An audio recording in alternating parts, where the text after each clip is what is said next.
ಆಶ್ರಯಾನ್ ಮೂಕೋಪಿ ಯತ್ಪ್ರಸಾದೇನ ಮುಕುಂದಶಯನಾಯತೆ ರಾಜರಾಜಾಯತೆ ರಿಕ್ತೋ ರಾಘವೇಂದ್ರಂ ತಮಾಶ್ರಯೇ ಅನವದ್ಯಾತ್ಮಚಾರಿತ್ರಂ ವಾದಿಕದ್ಯೋತಭಾಸ್ಕರಂ ವಿದ್ಯಾಮಾನ್ಯಗುರುಂ ವಂದೇ ವಿದ್ಯಾವಿದ್ಯೋತಭಾಸ್ವರಂ ತಪಸ್ವಾಧ್ಯಾಯ ಶುಶ್ರೂಷಾ ಕೃಷ್ಣಪೂಜಾರತಂ ಮುನಿಂ ವಿಶ್ವೇಶಮಿಷ್ಟದಂ ವಂದೇ ಪರಿವ್ರಾಟ್ ಚಕ್ರವರ್ತಿನಂ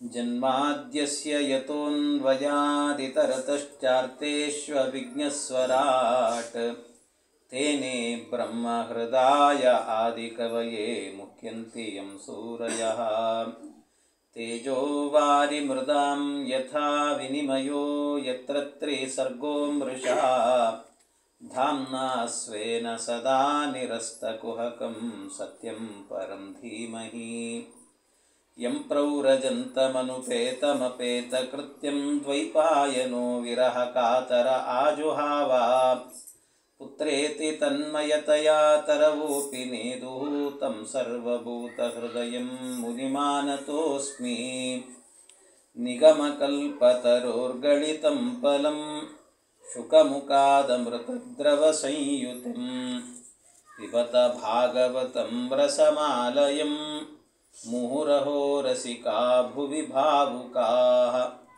ಹರಿಕಥಾಮೃತಸಾರ ಗುರುಗಳ ಕರುಣದಿಂದಾಪನಿತು ಪೇಳುವೆ ಪರಮ ಭಗವದ್ಭಕ್ತರಿದನಾದರದಿ ಕೇಳುವುದು. ಶ್ರೀ ಗುರುಭ್ಯೋ ನಮಃ. ಹರಿ ಓಂ ಹರಿ ಓಂ ಹರಿ ಓಂ. ಜಡಭರತ ಪಲ್ಲಕ್ಕಿಯನ್ನು ಹೊತ್ತುಕೊಂಡು ಹೋಗುವಾಗ ಸ್ವಲ್ಪ ಎಡವಿದ್ರಿಂದಾಗಿ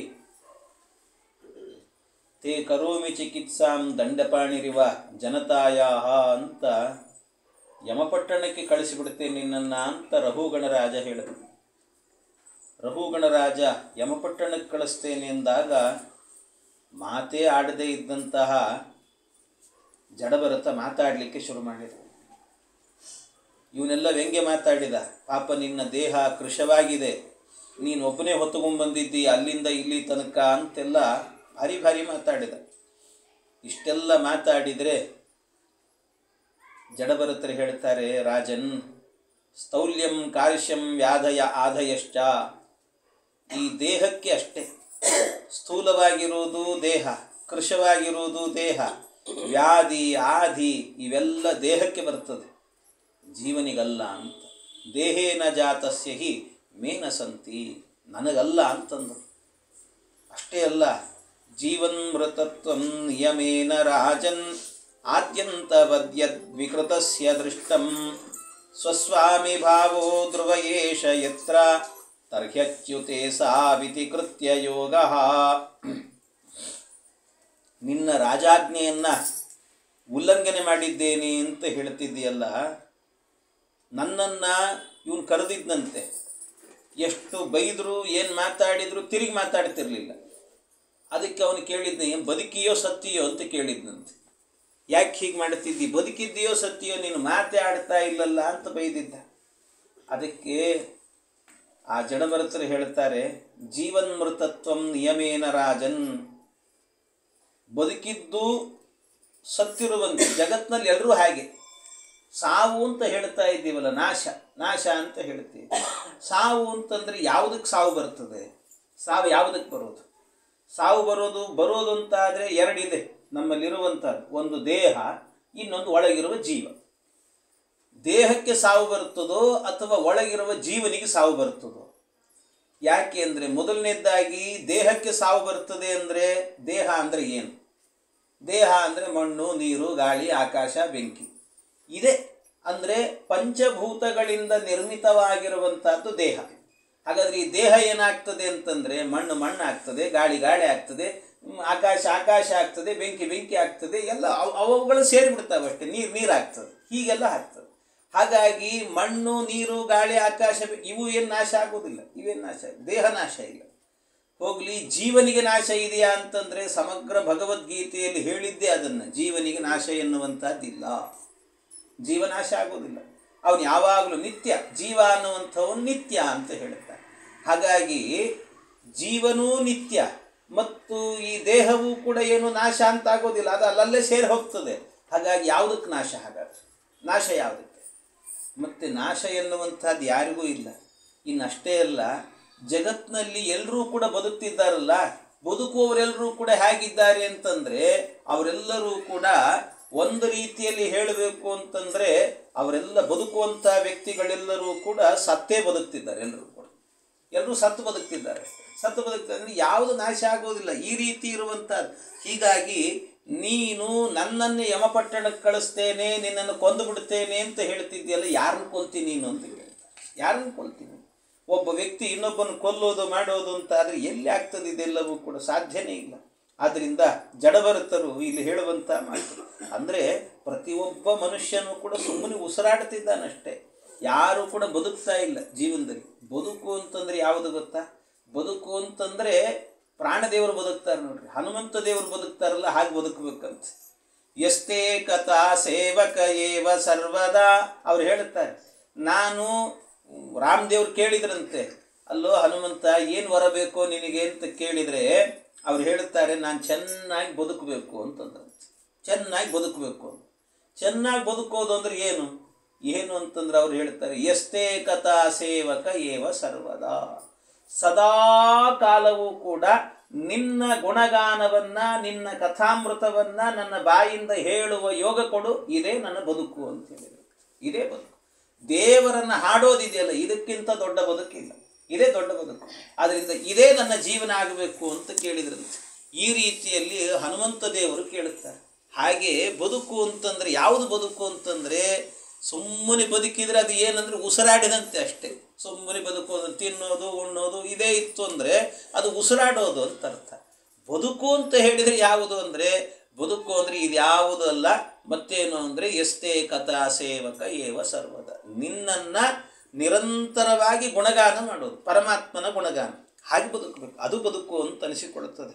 ಆದ್ದರಿಂದ ಇದೇನು ಹೇಳ್ತಾ ಇದ್ದೆ ನೀನಿವತ್ತು, ನೀನು ರಾಜ, ನಾನು ನಿನ್ನ ಸೇವಕ ಅಂತ ಹೇಳ್ತಿದ್ದಿ. ನೀನು ರಾಜ, ನಾನು ನಿನ್ನ ಸೇವಕ, ನಾನು ನಿನ್ನನ್ನು ಭುಜದ ಮೇಲೆ ಹೊತ್ತುಕೊಂಡು ಹೋಗಬೇಕು ಅಂತ.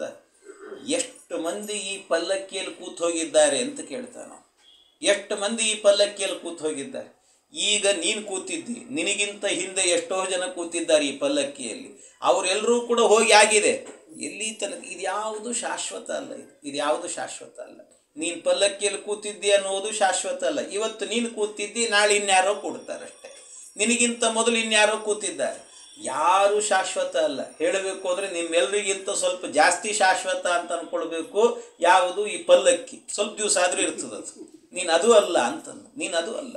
ಹಾಗಾಗಿ ನನ್ನನ್ನು ಯಾಕೆ ಅಂತಂದರೆ, ನನ್ನನ್ನು ಯಮಪಟ್ಟಣಕ್ಕೆ ಕಳಿಸ್ತೀನಿ ಅಂತ ಹೇಳ್ತಿದ್ದೀಯಲ್ಲ, ಇದು ಹೇಗಿದೆ ಅಂತಂದರೆ, ಯಮಪಟ್ಟಣಕ್ಕೆ ಕಳಿಸ್ತೀನಿ ಅಂತ ಹೇಳಬೇಕಾದ್ರೆ ನಿನ್ನ ಮಾತೆನ್ನುವಂಥದ್ದು ಒಬ್ಬ ಕವಿ ಹೇಳುತ್ತಾನೆ, ಯಥಾ ವ್ಯಾಲಗಲಸ್ತೋಪಿ ಬೇಕಃ ದಂಸಾನಪೇಕ್ಷತೆ ತಥಾ ಕಾಲಾಹೀನಾಗ್ರಸ್ತಃ ಜೀವೋ ಭೋಗಾನಪೇಕ್ಷತೆ ಅಂತ ಒಬ್ಬ ಕವಿ ಹೇಳುವಂಥ ಮಾತು ಬಹಳ ಚೆನ್ನಾಗಿದೆ.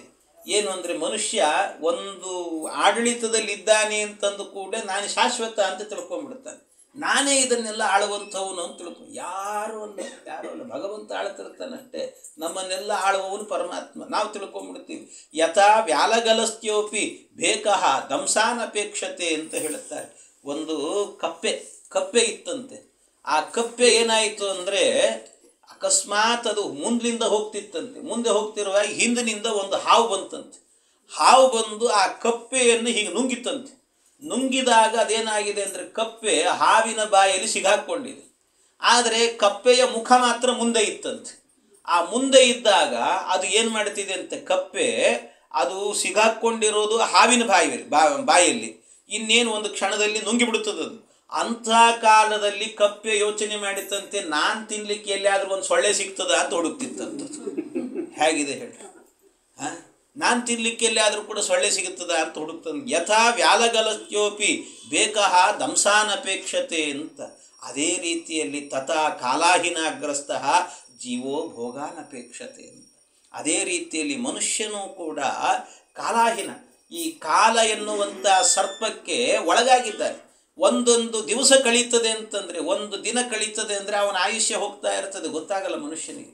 ನಿನ್ನೆ ಇದ್ದ ದೇಹ ಇವತ್ತಿರುವುದಿಲ್ಲ, ನಿನ್ನೆ ಇದ್ದ ದೇಹ ಇವತ್ತಿಲ್ಲ, ನಿನ್ನೆ ಇದ್ದ ದೇಹ ಸತ್ತೋಗಿರ್ತದೆ, ಇವತ್ತು ಬೇರೆಯೇ ದೇಹ ಬರ್ತದೆ. ಆದರೆ ಸತ್ತಿದ್ದಾನೆ ಅಂತ ಹೇಳೋದಿಲ್ಲ ಅಷ್ಟೇ, ನಿನ್ನೆ ಇದ್ದದ್ದೇ ಬೇರೆ, ವಿಕಾರ ಆಗ್ತಿರ್ತದೆ ಅಷ್ಟೇ, ವಿಕಾರ ಆಗ್ತಿರ್ತದೆ. ಹೀಗೆ ನಿತ್ಯವೂ ಕೂಡ ವಿಕಾರ ಎನ್ನುವಂಥದ್ದು ಆಗ್ತಾನೆ ಇರ್ತದೆ.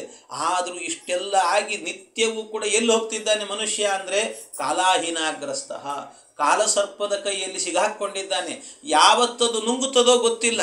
ಇಷ್ಟಿದ್ರೂ ಕೂಡ ಮನುಷ್ಯ ಎಷ್ಟು ವಿಚಿತ್ರ ಅಂತಂದರೆ, ತಥಾಪಿ ಅವನು ಜೀವೋ ಭೋಗಾನಪೇಕ್ಷತೆ ಅಂತ. ಜೀವನಾದಂಥ ವ್ಯಕ್ತಿ ಏನು ಮಾಡ್ತಾನೆ, ದೇಹದಲ್ಲಿರುವಾಗ ಇನ್ನೂ ಏನು ಭೋಗ ಸಿಗ್ತದೆ, ನಾಳೆ ಏನು ಊಟ ಸಿಗ್ತದೆ, ಏನು ರುಚಿ ರುಚಿ ಮಾಡುತ್ತಾರೆ, ಇದನ್ನೆಲ್ಲ ಅಪೇಕ್ಷೆ ಪಡ್ತಿರ್ತಾನಂತ. ಯಾವಾಗಲೂ ಹೊರಟೇ ಬಿಟ್ಟಿರ್ತಾನೆ, ದಾರಿ ಹಿಡದೇ ಬಿಟ್ಟಿರ್ತಾನೆ. ಆದರೂ ಈ ರೀತಿ ಮನುಷ್ಯನಿಗೆ ಈ ಲಾಲಸೆ ಎನ್ನುವಂಥದ್ದು ಹೋಗೋದಿಲ್ಲ. ಆಸೆ, ದುರಾಸೆ ಎನ್ನುವಂಥದ್ದಂತೆ ಮನುಷ್ಯನಿಗೆ. ಈ ಆಸೆ ಎನ್ನುವಂಥದ್ದು ಎಷ್ಟರ ಮಟ್ಟಿಗೆ ಅಂತಂದರೆ, ಒಬ್ಬನಿಗೆ ವಯಸ್ಸಾಗಿತ್ತಂತೆ, ಪಾಪ ವಯಸ್ಸಾಗಿ ಹೋಗಿತ್ತು, ಇನ್ನೇನು ಹಾಸಿಗೆ ಹಿಡಿದಿದ್ದಾನೆ, ಹೋಗಬೇಕು. ಆದರೆ ಜೀವನದಲ್ಲಿ ಬದುಕಿದ್ದು ಮಾತ್ರ ಹೇಗೆ ಅಂದರೆ ಮಹಾಜಿಪುಣನಾಗಿ ಬದುಕಿದ್ದಂತೆ, ಮಹಾಜಿಪುಣ. ಆದರೆ ಸ್ವಲ್ಪ ದೈವಭಕ್ತಿ ಇತ್ತು. ಕೊನೆಯ ಕಾಲ ಇನ್ನೇನು ಹೋಗೇ ಬಿಡುತ್ತಾನೆ, ಹೋಗ್ತಾನೆ ಅನ್ನೋ ಕಾಲದಲ್ಲಿ ಒಂದು ಮಂಚದ ಮೇಲೆ ಮಲಗಿಸಿದ್ರಂಥವನನ್ನು. ಮಂಚದ ಮೇಲೆ ಮಲಗಿಸಿದ್ರೆ ಅವನು ಕೊನೆಯ ಕಾಲದಲ್ಲಿ ಸ್ವಲ್ಪ ತಿರುಗಿಕೊಂಡೇನು ಮಾಡಿದ್ನಂತೆ, ಮಾತು ಬರ್ತಿಲ್ಲ, ಮಾತು ಬಿದ್ದೋಗಿದೆ, ಸರಿಯಾಗಿ ಕೈ ಅಲ್ಲಾಡಿಸ್ಲಿಕ್ಕಾಗಲ್ಲ, ನಿಧಾನ ಅಲ್ಲಾಡಿಸ್ತಾನೆ ಕೈಯನ್ನು. ಅಂಥ ಸ್ಥಿತಿ.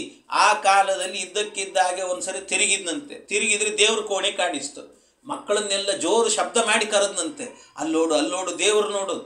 ಮಕ್ಕಳಿಗೆಲ್ಲ ಸಂತೋಷ ಆಯಿತು. ಕೊನೆ ಕಾಲದಲ್ಲಾದರೂ ನಮ್ಮ ಅಪ್ಪನಿಗೆ ದೇವರನ್ನು ನೋಡಿ ಒಳ್ಳೆ ಬುದ್ಧಿ ಬರ್ತಾ ಇದೆಲ್ಲ, ದೇವರ ಸ್ಮರಣೆ ಮಾಡುತ್ತಿದ್ದಾನೆ ಅಂತ ಎಲ್ಲರೂ ಪರಸ್ಪರವಾಗಿ ಮಾತಾಡಿಕೊಂಡು, ಏನಿದು ನಮ್ಮಪ್ಪನಿಗೆ ಇಂಥ ಕಾಲದಲ್ಲಿ ಒಳ್ಳೆ ಬುದ್ಧಿ ಬಂದಿದೆಯಲ್ಲ, ಒಳ್ಳೆ ಸದ್ಗತಿ ಆಗ್ತದೆ, ಹೀಗೆ ದೇವರ ಸ್ಮರಣೆ ಮಾಡು ಅಂತಂದ್ರಂತೆ.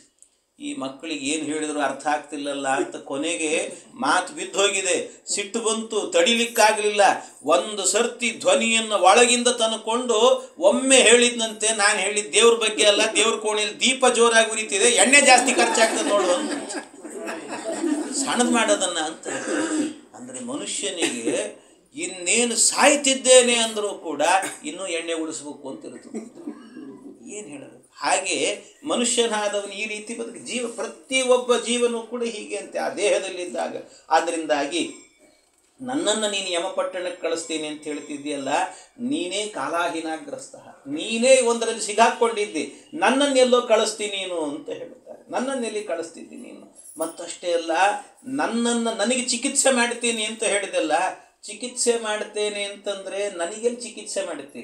ಇದು ಯಾವ ರೀತಿ ಇದೆ ಅಂದರೆ, ಸ್ತಬ್ಧ ಪ್ರಮತ್ತಸ್ಯ ಚ ಪಿಷ್ಟಪೇಶಃ ಅವ್ರು ಹೇಳ್ತಾರೆ. ಇದು ಉನ್ಮತ್ತ ಮತ್ತ ಜಡವತ್ ಸ್ವಸಂಸ್ಥಾಂ ಗತಸ್ಯ ಮೇ ವೀರ ಚಿಕಿತ್ಸಿತೇನ ಅರ್ಥಕ್ಕಿಯಾನ್ ಭವತಾ ಶಿಕ್ಷಿತೇನ ಸ್ತಬ್ಧ ಪ್ರಮತ್ತಸ್ಯ ಚ ಪಿಷ್ಟಪೇಶಃ. ಯಾರಾದರೂ ಕಾಳಿರ್ತದೆ, ಕಾಳನ್ನು ತಗೊಂಡು ಹಿಂದಿನ ಕಾಲದಲ್ಲೆಲ್ಲ ಹೀಗೆಲ್ಲ ಏನಂತಾರೆ, ಇವತ್ತಿನ ಮಿಷನ್ಗಳಿರಲಿಲ್ಲ, ಮಿಕ್ಸಿ ಅವಾಗೆಲ್ಲ ಏನು ಅಂದರೆ ಕಾಳುಗಳನ್ನೆಲ್ಲ ಹಿಟ್ಟು ಮಾಡಬೇಕು ಅಂದರೆ ಒಂದು ಬೀಸೋಕಲ್ಲು ಅಂತ ಇರ್ತಿತ್ತು. ಆ ಬೀಸೋಕಲ್ಲಿನ ಮಧ್ಯದಲ್ಲಿ ಹಾಕಿ ಅದನ್ನು ತಿರುಗಿಸ್ತಿದ್ರು. ಆ ತಿರುಗಿಸಿದ್ರೆ ಹಿಟ್ಟೆಲ್ಲ ಸುತ್ತಲೂ ಉದುರೋದು. ಹಾಗೆ ಅಂದರೆ ಹಿಟ್ಟು ಮಾಡಬೇಕು ಅಂದರೆ ಕಾಳು ಹಾಕಬೇಕು. ಯಾರಾದರೂ ಕೂಡ ಬೀಸೋಕಲ್ಲಲ್ಲಿ ಬೀಸಿ ನಾನು ಹಿಟ್ಟು ತೆಗಿತೀನಿ, ಹಿಟ್ಟೇ ಹಾಕ್ತಾರೆ ಯಾರಾದರೂ? ಹಿಟ್ಟನ್ನೇ ಹಾಕಿದರೆ ಆಗ್ತದೆ. ಹಾಗೆ ನನಗೆ ನೀನು ಚಿಕಿತ್ಸೆ ಮಾಡ್ತೀನಿ ಅಂತ ಹೊರಟಿದ್ದೀಯಲ್ಲೋ, ನಾನು ಹಿಟ್ಟು ಅಂತ ಹೇಳ್ತಾರೆ. ನಾನು ಹಿಟ್ಟನ್ನೇ ಮತ್ತೆ ನೀನು ಬೀಸೋ ಕಲ್ಲಿಗೆ ಹಾಕ್ತೀನಿ ಅಂದರೆ ಏನು ಅರ್ಥ ಇದೆ? ಆದ್ದರಿಂದ ನೀನು ಮಾಡ್ತಾ ಇರುವಂಥ ಕೆಲಸ ಏನಿದೆ ಅಲ್ಲ, ಅದು ಹಿಟ್ಟನ್ನು ಮತ್ತೆ ಹಿಟ್ಟು ಮಾಡುವಂತೆ ವ್ಯರ್ಥವಾದಂಥ ಕೆಲಸ ಮಾಡಲಿಕ್ಕೆ ಹೋಗ್ತಿದ್ದೀ. ನನಗೆ ಈ ದೇಹದ ಬಗ್ಗೆ ವ್ಯಾಮೋಹವೇ ಇಲ್ಲ ಅಂತೇಳಿ, ನನಗೆ ಈ ದೇಹದ ಬಗ್ಗೆ ವ್ಯಾಮೋಹವೇ ಇಲ್ಲ, ಇದನ್ನು ಯಾವತ್ತೂ ಬಿಟ್ಟುಬಿಟ್ಟಿದ್ದೀನಿ ನಾನು ಅಂತ ಇಷ್ಟೆಲ್ಲ ಮಾತುಗಳನ್ನು ಹೇಳಿದಾಗಲೇ ಅವನು ಕೇಳಿದ, ಸ್ವಾಮಿ ಯಾರಪ್ಪ ನೀವು ಮಹಾತ್ಮರು ಅಂತ ಕೇಳಿದ್ರು. ಯಾರು ನೀವು ಮಹಾತ್ಮರು, ಏನು ಕತೆ? ಕಸ್ತ್ವಂ ನಿಗೂಢಶ್ಚರಸಿದ್ವಿಜಾನಾಂ ಬಿಭರ್ಷಿ ಸೂತ್ರಂ ಕತಮೋವಧೂತಃ ಕಸ್ಯಾಸಿ ಕುತ್ರಸ್ಯ ಇಹಾಪಿ ಕಸ್ಮಾತ್ ಕ್ಷೇಮಾಯ ನಶ್ಚೇದಸಿ ನೋತ ಶುಕ್ಲಃ. ಆಗ ಅವನು ಕೇಳುತ್ತಾನೆ, ಬ್ರಾಹ್ಮಣರಂತೆ ಕಾಣ್ತಿದ್ದೀರಿ, ನೀವು ಯಾರು ಹೇಳ್ರಿ, ನೀವು ಯಾವ ದ್ವಿಜರಲ್ಲಿ ಹುಟ್ಟಿದವರು, ನೀವು ಯಾರು ನೀವು ಅಂತ ಕೇಳುತ್ತಾನೆ. ಈ ಯಜ್ಞೋಪವೀತವನ್ನು ಬೇರೆ ಧಾರಣೆ ಮಾಡಿದ್ದೀರಿ, ಆದರೆ ಅವಧೂತನಂತೆ ಓಡಾಡ್ತಿದ್ದೀರಿ, ಅವಧೂತನಂತೆ ಇದ್ದೀರಿ. ನೀವು ನೋಡಲಿಕ್ಕೆ ಯಾರ ಮಕ್ಕಳು ನೀವು? ಎಲ್ಲಿ ವಾಸ ಮಾಡುತ್ತೀರಿ? ಯಾವ ಉದ್ದೇಶಕ್ಕೋಸ್ಕರವಾಗಿ ಬಂದಿದ್ದೀರಿ ನೀವು? ಏನು ಕತೆ? ನಾನು ನಿಜವಾಗಲೂ ಜೀವನದಲ್ಲಿ ಯಾವುದಕ್ಕೂ ಹೆದರೋದಿಲ್ಲ ಅಂದವನು. ಸಿಂಧು ದೇಶದ ಅಧಿಪತಿ ಅವನು. ನಾನು ಯಾವುದಕ್ಕೂ ಹೆದರೋದಿಲ್ಲ. ನಾಹಂ ವಿಶಂಕೆ ಸುರರಾಜ ವಜ್ರಾತ್ ನತ್ರಕ್ಷಶೂಲಾನ್ನಯಮಸ್ಯ ದಂಡಾತ್ ನಾಜ್ಞರ್ಕ ಸೋಮಾನಿಲವಿತ್ತ ಪಾಸ್ತ್ರಾತ್ ಶಂಕೆ ವೃಷಂ ಬ್ರಹ್ಮಕುಲಾವಮಾನಾತ್. ಒಂದೇ ಮಾತು ಹೇಳಿದ, ನಾನು ಸುರರಾಜ ವಜ್ರಾತ್, ಇಂದ್ರನ ವಜ್ರಾಯುಧಕ್ಕೆ ನಾ ಹೆದರೋದಿಲ್ಲ. ಅಷ್ಟೇ ಅಲ್ಲ, ನಾನು ರುದ್ರದೇವರ ಶೂಲಕ್ಕೂ ಹೆದರೋದಿಲ್ಲ, ಯಮದೇವರ ದಂಡಕ್ಕೆ ಹೆದರೋದಿಲ್ಲ. ನಾನು ಅಗ್ನಿ, ಸೂರ್ಯ, ಚಂದ್ರ, ವಾಯು, ಕುಬೇರ ಇವರು ಯಾರ ಅಸ್ತ್ರಗಳಿಗೂ ನಾ ಹೆದರೋದಿಲ್ಲ. ನನ್ನ ಜೀವನದಲ್ಲಿ ಹೆದರೋದು ಅಂತಿದ್ರೆ ನನ್ನಿಂದ ಏನಾದರೂ ಕೂಡ ಬ್ರಾಹ್ಮಣರಿಗೆ ಅವಮಾನ ಆಯಿತು ಅಂದರೆ ಹೆದರ್ತೀನಿ ನಾನು ಅಂತ. ಬ್ರಹ್ಮಕುಲ ಅವಮಾನ ಅಂತ, ಬ್ರಾಹ್ಮಣರ ಶಾಪ ಬಹಳ ದೊಡ್ಡದು, ಅದರಿಂದ ಬೇಡಪ್ಪ ನನಗೆ ಅಂತ ಹೇಳ್ತಾರೆ. ಅವರನ್ನು ಮಾತ್ರ ನಾನು ಯಾವತ್ತೂ ಕೂಡ ನಿಂದನೆ ಮಾಡೋದಿಲ್ಲ, ಅವರನ್ನು ಬೈಯೋದಿಲ್ಲ. ನಾನು ನಿಮ್ಮಂಥವ್ರನ್ನ ಬೈದುಬಿಟ್ಟೆ, ನನ್ನಿಂದ ತಪ್ಪಾಯಿತು, ದಯವಿಟ್ಟು ನನ್ನನ್ನು ಕ್ಷಮೆ ಮಾಡಿರಿ ಅಂತ ಕೇಳಿ, ಕ್ಷಮೆ ಮಾಡಿ ನನ್ನನ್ನು ಅಂತ ಕೇಳುತ್ತಾರೆ. ಆದರೆ ಇಷ್ಟೆಲ್ಲ ಹೇಳ್ತಾ ಇದ್ದಾಗ ಕ್ಷಮೆ ಮಾಡಿ ಅಂತ ಕೇಳಿ ಆಮೇಲೆ ಹೇಳ್ತಾನೆ, ಅಲ್ಲ ಸ್ವಾಮಿ, ನೀವೇನು ಹೇಳಿದ್ರಿ ಅಂತಂದರೆ ಎಲ್ಲವೂ ಕೂಡ ಏನು ಸ್ಥೂಲತೆ ಇರುವಂತಹದ್ದು ಮತ್ತು ಕಾರ್ಶ್ಯ ಅಂದರೆ ಕೃಶತೆ ಎನ್ನುವಂತಹದ್ದು ಇದೆಲ್ಲ ದೇಹಕ್ಕೆ ಹೊರತು ಒಳಗಿರುವಂಥ ಆತ್ಮನಿಗಲ್ಲ ಅಂತ ಹೇಳಿದೆ. ಒಳಗಿರುವಂಥ ಆತ್ಮನಿಗಲ್ಲ ಅಂತ. ಹೀಗೆ ಆತ್ಮನಿಗಲ್ಲ ಅಂತ ಹೇಳಿದ್ರಲ್ವ ನೀವು, ಅದು ನನಗೆ ಸ್ವಲ್ಪ ಡೌಟ್ ಇದೆ, ಸಂಶಯ ಇದೆ ಅಂತ ಕೇಳ್ತಾರೆ. ಯಾಕೆ ಅಂತಂದರೆ ನೋಡಿ, ನೀವೀಗ ಹೇಳಿರುವಂತಹದ್ದು ಆತ್ಮನಿಗೆ ಯಾವ ವಿಕಾರ ಇಲ್ಲ, ಎಲ್ಲ ದೇಹಕ್ಕೆ ಮಾತ್ರ ವಿಕಾರ ಇರುವಂತಹದ್ದು ಅಂತ. ಆದರೆ ದೇಹಕ್ಕೆ ವಿಕಾರ ಆದಾಗ ಆತ್ಮನಿಗೂ ವಿಕಾರ ಆಗ್ತದಲ್ಲ ಅಂತ. ದೇಹಕ್ಕೆ ವಿಕಾರ ಆಯಿತು ಅಂದರೆ ಆತ್ಮನಿಗೂ ಕೂಡ ವಿಕಾರ ಆಯಿತು ಅಂತ. ಎಲ್ಲಿ ಊದಿನ ಕಟ್ಟಿ ಹಚ್ಚಿದೆ? ಇಲ್ಲ, ವಾಸನೆ ಬರ್ತದೆ. ಅದಕ್ಕೆ ಆತ್ಮನಿಗೂ ಕೂಡ ವಿಕಾರ ಆಗ್ತದೆ ಅಂತ ಹೇಳ್ತಾರೆ. ತಾಲ್ಯಗ್ನಿ ತಾಪಾತ್ ಪಯಸೋ ಹಿ ತಾಪಃ ತತ್ತಾಪತಸ್ತಂಡುಲ ಗರ್ಭರಂಧಿ ದೇಹೇಂದ್ರಿಯ ಶ್ವಾಸಯ ಸನ್ನಿಕರ್ಷಾತ್ ತತ್ಸಂಸ್ಕೃತಿ ಪುರುಷಸ್ಯಾನುರೋಧಾತ್. ಅವನು ಹೇಳ್ತಾನೆ, ಅಲ್ಲ, ಯಾವ ರೀತಿಯಲ್ಲಿ ಒಂದು ಪಾತ್ರೆ ಇರ್ತದೆ, ಆ ಪಾತ್ರೆ ಒಳಗಡೆ ಏನು ಮಾಡ್ತೇವೆ ಅಂತಂದರೆ ನೀರು ಹಾಕ್ತೇವೆ, ಆ ನೀರು ಒಳಗಡೆ ಅಕ್ಕಿ ಹಾಕ್ತೇವೆ, ಕೆಳಗೆ ಅಗ್ನಿಯನ್ನು ಇಡುತ್ತೇವೆ, ಬೆಂಕಿ ಹಾಕ್ತೇವೆ. ಬೆಂಕಿ ಹಾಕಿದಾಗ ಬೆಂಕಿ ಕೊಟ್ಟದ್ದು ಯಾವುದಕ್ಕೆ? ನಾವು ಬೆಂಕಿಯ ಸ್ಪರ್ಶ ಆದದ್ದು ಯಾವುದಕ್ಕೆ? ಬೆಂಕಿ ಸ್ಪರ್ಶ ಆದದ್ದು ಪಾತ್ರೆಗೆ. ಆದರೆ ಬೆಂಕಿ ಸ್ಪರ್ಶ ಆದದ್ದು ಪಾತ್ರೆಗಾದರೂ ಕೂಡ ಪಾತ್ರೆಯ ಒಳಗಿರುವಂಥ ನೀರು ಬಿಸಿ ಆಗ್ತದೆ, ಅದರ ಒಳಗಿರುವಂಥ ಅಕ್ಕಿಯೂ ಬಿಸಿ ಆಗ್ತದೆ, ಆ ಅಕ್ಕಿ ಅರಳುತ್ತದೆ, ಅನ್ನ ಆಗ್ತದೆ.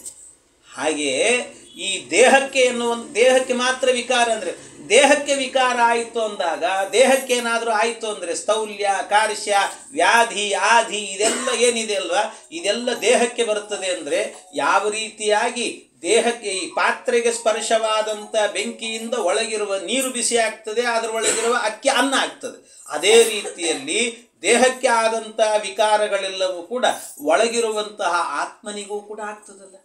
ಹಾಗಾಗಿ ಆತ್ಮನಿಗೇನು ಆಗೋದಿಲ್ಲ, ಅವನು ನಿರ್ವಿಕಾರ ಅಂತ ಹೇಳಿದೆಲ್ಲ, ಇದು ಹೇಗೆ ನಾನು ಒಪ್ಪೋದು ಅಂತ ಕೇಳ್ತಾರೆ. ಇದನ್ನು ನಾನು ಹೇಗೆ ಒಪ್ಪಲಿ? ಇದು ಒಪ್ಪಲಿಕ್ಕೆ ನನಗೆ ಯಾಕೋ ಸ್ವಲ್ಪ ಕಷ್ಟ ಆಗ್ತಾ ಇದೆ ಅಂತ ಈ ಮಾತನ್ನು ಹೇಳಿದ. ಶಾಸ್ತಾದಿ ಗೋಪ್ತಾ ನೃಪತಿ ಪ್ರಜಾನಾಂ ಯಕ್ಕಿಂಕರೋ ವೈನಪಿ ನಷ್ಟಿ ಪಿಷ್ಟಂ ಸ್ವಧರ್ಮ ಮಾರಾಧನ ಮಚ್ಯುತಸ್ಯ ಯದೀಹ ಮಾನೋ ವಿಜಹಾತ್ಯ ಗೌಘಂ. ನೀನೇನು ಹೇಳಿದೆ ಅಂತಂದರೆ, ನನ್ನನ್ನು ನೀನು ಸರಿಪಡಿಸ್ತೀನಿ ಅಂತ ಹೋಗ್ತಿದ್ದೀಯಲ್ಲ, ಹಿಟ್ಟನ್ನು ಹಿಟ್ಟು ಮಾಡಿದಂತೆ ಅಂತ ಹೇಳಿದೆ ನೀನು. ಆದರೆ ಒಂದು ವಿಷಯ ಏನು ಅಂತಂದರೆ, ನಾನೊಬ್ಬ ರಾಜ. ರಾಜನಾದಂಥ ವ್ಯಕ್ತಿ ಒಬ್ಬ ತಪ್ಪು ಮಾಡಿದಾಗ ಅವನನ್ನು ದಂಡಿಸಿದರೆ ಅದರಿಂದ ಹರಿಪ್ರೀತಿ ಆಗ್ತದೆ. ಹಾಗಾಗಿ ಅದೇ ರೀತಿಯಲ್ಲಿ ಹರಿಪ್ರೀತಿ ಆಗೋದ್ರಿಂದಾಗಿ ಅದು ಹಿಟ್ಟನ್ನೇ ಮತ್ತೆ ಕುಟ್ಟಿದಂತೆ ಅಂತ ಹೇಳ್ತಿಲ್ಲ, ಅದು ಹೇಗಾಗುತ್ತೆ? ಹಿಟ್ಟೇನಲ್ಲ.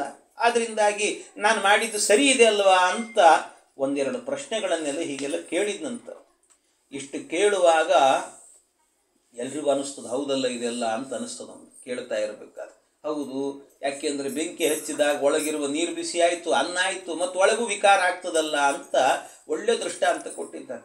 ಇದನ್ನೆಲ್ಲ ಕೇಳಿಕೊಂಡು ಆ ಜಡಭರತ ಉತ್ತರವನ್ನು ಹೇಳುತ್ತಾನೆ. ಅಕೋವಿದ ಕೋವಿದ ವಾದ ವಾದಾನ್ನ ವದಸ್ಯತೋ ನಾತಿ ವಿದಾಂಬರಿಷ್ಟ ನ ಸೂರಯೋ ಹವ್ಯವಹಾರಮೇನಂ ತತ್ವಾವಮರ್ಷೇನ ಸಹಾಮನಂತಿ. ಅದಕ್ಕೆ ಅವನು ಹೇಳ್ತಾನೆ, ನೋಡು, ನೀನು ಅಕೋವಿದ ಕೋವಿದ ವಾದವಾದಾನ್ ಅಂತ. ಇದು ಏನು ಅಂತಂದರೆ, ಈ ಪಂಡಿತನಲ್ಲದೆ ಇರುವಂಥ ವ್ಯಕ್ತಿ ಇದ್ದಾನಲ್ವಾ, ಪಂಡಿತನಲ್ಲದೆ ಇರುವಂಥ ವ್ಯಕ್ತಿ ಪಂಡಿತರಂತೆ ವಾದ ಮಾಡಿದರೆ ಹೇಗಿರ್ತದೆ, ಹಾಗಿದೆ ನಿನ್ನ ವಾದ ಅಂತಂದು. ಕೆಲವೊಬ್ಬರಿಗೆ ಅದು ಸಮಸ್ಯೆ ಇರ್ತದಂತೆ. ಕೆಲವರಿಗೇನು ಅಂದರೆ, ಅವರೇ ಸ್ವತಃ ಏನಾಗಿರ್ತಾರೆ ಅಂತಂದರೆ ದಡ್ಡರಾಗಿರ್ತಾರೆ, ಅವರೇ ದಡ್ಡರಾಗಿರ್ತಾರೆ. ಆದರೆ ಅವ್ರ ಸಮಸ್ಯೆ ಏನು ಅಂದರೆ, ನಾನು ದಡ್ಡ ಅನ್ನೋದು ಅವ್ರಿಗೆ ಗೊತ್ತಿರೋದಿಲ್ಲ. ಅವ್ರಿಗೆ ಅದು ಭಾಳ ಸಮಸ್ಯೆ. ಅದು ನಾನು ದಡ್ಡ ಅನ್ನೋದು ಅವ್ರಿಗೆ ಗೊತ್ತಿರಲ್ಲ.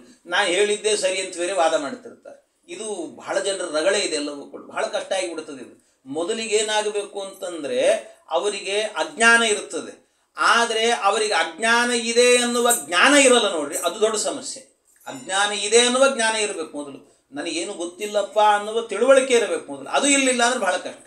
ಆ ರೀತಿಯಲ್ಲಿ ಅವ್ರೇನು ಮಾಡಿಬಿಡ್ತಾರೆ ಅಂದರೆ, ಮಾತಾಡ್ತಿರ್ತಾರೆ, ನಾನು ದೊಡ್ಡ ಪಂಡಿತನಂತೆ ಇದ್ದೀನಿ, ನಾನು ಹೇಳಿದ್ದೆ ಸರಿ ಅಂತ ವಾದ ಮಾಡ್ಲಿಕ್ಕೆ ಶುರು ಮಾಡಿಬಿಡ್ತಾರೆ. ಅವ್ರಿಗೆ ಅಜ್ಞಾನ ಇದೆ ಅಂತ ಗೊತ್ತಾಗೋದಿಲ್ಲ. ಏನೋ ಒಂದು ಮಾತಾಡಿಬಿಟ್ರು ಅಂದರೆ ಅದು ನಾನು ಭಾರಿ ಪಾಯಿಂಟ್ ಇಟ್ಟು ಮಾತಾಡಿದ್ದೀನಿ, ನಾನು ಯುಕ್ತಿ ಇದೆ ನನ್ನ ಮಾತಲ್ಲಿ ಏನು ತಿಳ್ಕೊಂಬಿಡ್ತಾರಂತವ್ರು. ಆದರೆ ಅದರ ಪೂರ್ಣವಾದಂತಹ ಅರ್ಥ ಅವರಿಗೆ ಗೊತ್ತಿರೋದಿಲ್ಲ.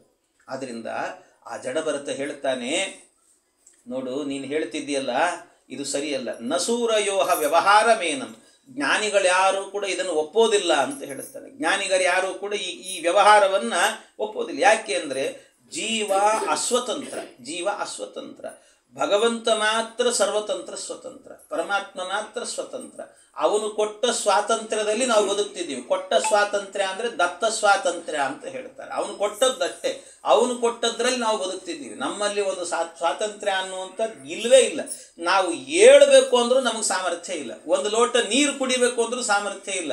ಅವನು ಒಳಗೆ ನಿಂತು ಒಂದು ಲೋಟ ಎತ್ತಿ ಒಳಗೆ ಹಾಕಿಸಿದ್ರೆ ನಾವು ಹಾಕ್ಕೊಳ್ತೀವಿ ಅಷ್ಟೇ, ಇಲ್ದಿದ್ರೆ ಏನೂ ಇಲ್ಲ. ಜೀವ ಹಾಗೇ ಬಿದ್ದಿರ್ತಾನಂತೆ. ಅವನ ಕಾರುಣ್ಯ ಇದು, ಭಗವಂತನ ಕಾರುಣ್ಯ ಅಂತ ಹೇಳ್ತಾರೆ. ಪರಮಾತ್ಮನ ಕಾರುಣ್ಯದಿಂದ ನಾವೆಲ್ಲ ಇದ್ದೇವೆ. ಆದ್ದರಿಂದ ಇವರು ಹೇಳಿದರು, ನೋಡು, ಒಂದು ಪಾತ್ರೆಯ ಒಳಗಡೆ ಏನಾಗ್ತದೆ, ಅಕ್ಕಿ ಹಾಕಿದರೆ ಬೇಯ್ತದೆ, ಅನ್ನ ಆಗ್ತದೆ, ಅರಳುತ್ತದೆ, ವಿಕಾರ ಆಗ್ತದೆ. ಒಂದು ಪಾತ್ರೆಯಲ್ಲಿ ನೀರು ಹಾಕು, ನೀರು ಹಾಕಿ ಎಲ್ಲ ಆಯಿತು, ಕೆಳಗೆ ಬೆಂಕಿ ಹಚ್ಚು, ನೀರು ಕೊತ ಕೊತ ಕೊತ ಕೊತ ಕುದಿಲಿ ಎಲ್ಲ ಆಗಲಿ. ಒಂದು ದೊಡ್ಡದಾಗಿರುವಂಥ ಒಂದು ಇಷ್ಟು ದೊಡ್ಡದಾಗಿರುವ ಒಂದು ಕಲ್ಲು, ಆ ಕಲ್ಲನ್ನು ತಂದು ಆ ನೀರಿನೊಳಗೆ ಹಾಕ್ರಿ, ಕುದಿಸ್ರಿ, ಚೆನ್ನಾಗಿ ಕುದಿಸ್ರಿ. ನೀವು ಕಲ್ಲು ಅನ್ನ ಆಗ್ತದೆ? ಏನಾದರೂ ವಿಕಾರ ಆಗ್ತದೆ ಕಲ್ಲಿಗೆ? ಏನಿಲ್ಲ. ಹಾಗೆ ಕಲ್ಲು ಎನ್ನುವಂಥದ್ದು ಯಾವ ವಿಕಾರವನ್ನು ಹೊಂದೋದಿಲ್ಲವೋ ಅದೇ ರೀತಿಯಲ್ಲಿ ನೀವು ಒಂದು ದೃಷ್ಟಾಂತ ಕೊಟ್ಟರೆ ಇನ್ನೊಂದು ದೃಷ್ಟಾಂತ ಕೊಡಲಿಕ್ಕೂ ಬರ್ತದೆ. ಯಾಕೆಂದರೆ ಅಕ್ಕಿ ಹಾಕಿದರೆ ಬೇಯ್ತದೆ, ಅದೇ ಏನಾದರೂ ಕಲ್ಲು ಹಾಕಿದರೆ ಅದು ಬೇಯ್ತದೇನೇನಾದರೂ? ಕಲ್ಲು ಏನಾದರೂ ಬೆಂದು ಸ್ವಲ್ಪ ಮೆತ್ತಗಾಗ್ತದೆ ಕಲ್ಲು? ಏನಿಲ್ಲ. ಹಾಗೆ ಈ ಜೀವನು ಏನಿದ್ದಾನಲ್ಲ, ನಿರ್ವಿಕಾರವಾಗಿ ಕಲ್ಲಿನಂತೆ ಇರ್ತಾನೆ, ಒಳಗಡೆ ಕಲ್ಲಿನಂತೆ. ಹಾಗಾಗಿ ಬಿಸಿಯಾದದ್ದು ನೀರಿಗೆ ಹೊರತು ಕಲ್ಲಿಗಲ್ಲ. ಬಿಸಿ ಎನ್ನುವಂಥದ್ದು ಕಲ್ಲಿಗಾಗೋದಿಲ್ಲ, ಅದಕ್ಕೇನಾಗೋದಿಲ್ಲ ಅದಕ್ಕೆ.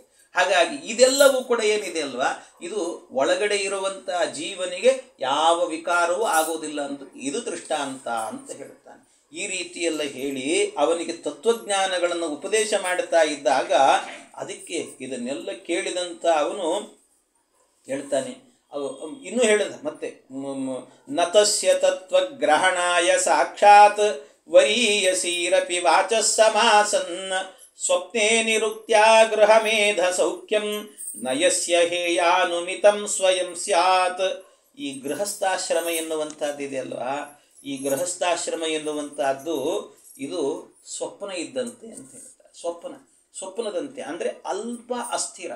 ಸ್ವಪ್ನ ಅನ್ನೋದು ಒಂದು ಕಾಲದಲ್ಲಿ ಮಾತ್ರ ಬಂದು ಹೋಗ್ತದಷ್ಟೆ, ಒಂದು ಸ್ವಲ್ಪ ಹೊತ್ತಿರ್ತದಷ್ಟೆ, ಆಮೇಲೆ ಅದು ಹೋಗಿಬಿಡ್ತದಂತೆ. ಅದೇ ರೀತಿಯಲ್ಲಿ ಅದು ಹೇಗೆ ಅಲ್ಪ ಮತ್ತು ಅಸ್ಥಿರವಾಗಿ ಅದು ಹೇಯವಾಗಿದೆಯೋ ಸ್ವಪ್ನ ಎನ್ನುವಂಥದ್ದು, ಅದರಂತೆ ಈ ಸಂಸಾರ ಎನ್ನುವಂಥದ್ದು. ಆದರೆ ಏನು ಮಾಡೋದು, ಮನುಷ್ಯರಿಗಿದು ಅರ್ಥ ಆಗೋದಿಲ್ಲ. ಮನುಷ್ಯರಿಗಿದು ಅರ್ಥ ಆಗಲ್ಲ. ಅರ್ಥ ಆಗದೇನೆ ಒದ್ದಾಡಿ ಹೋಗ್ತಿರ್ತಾರಂತೆ.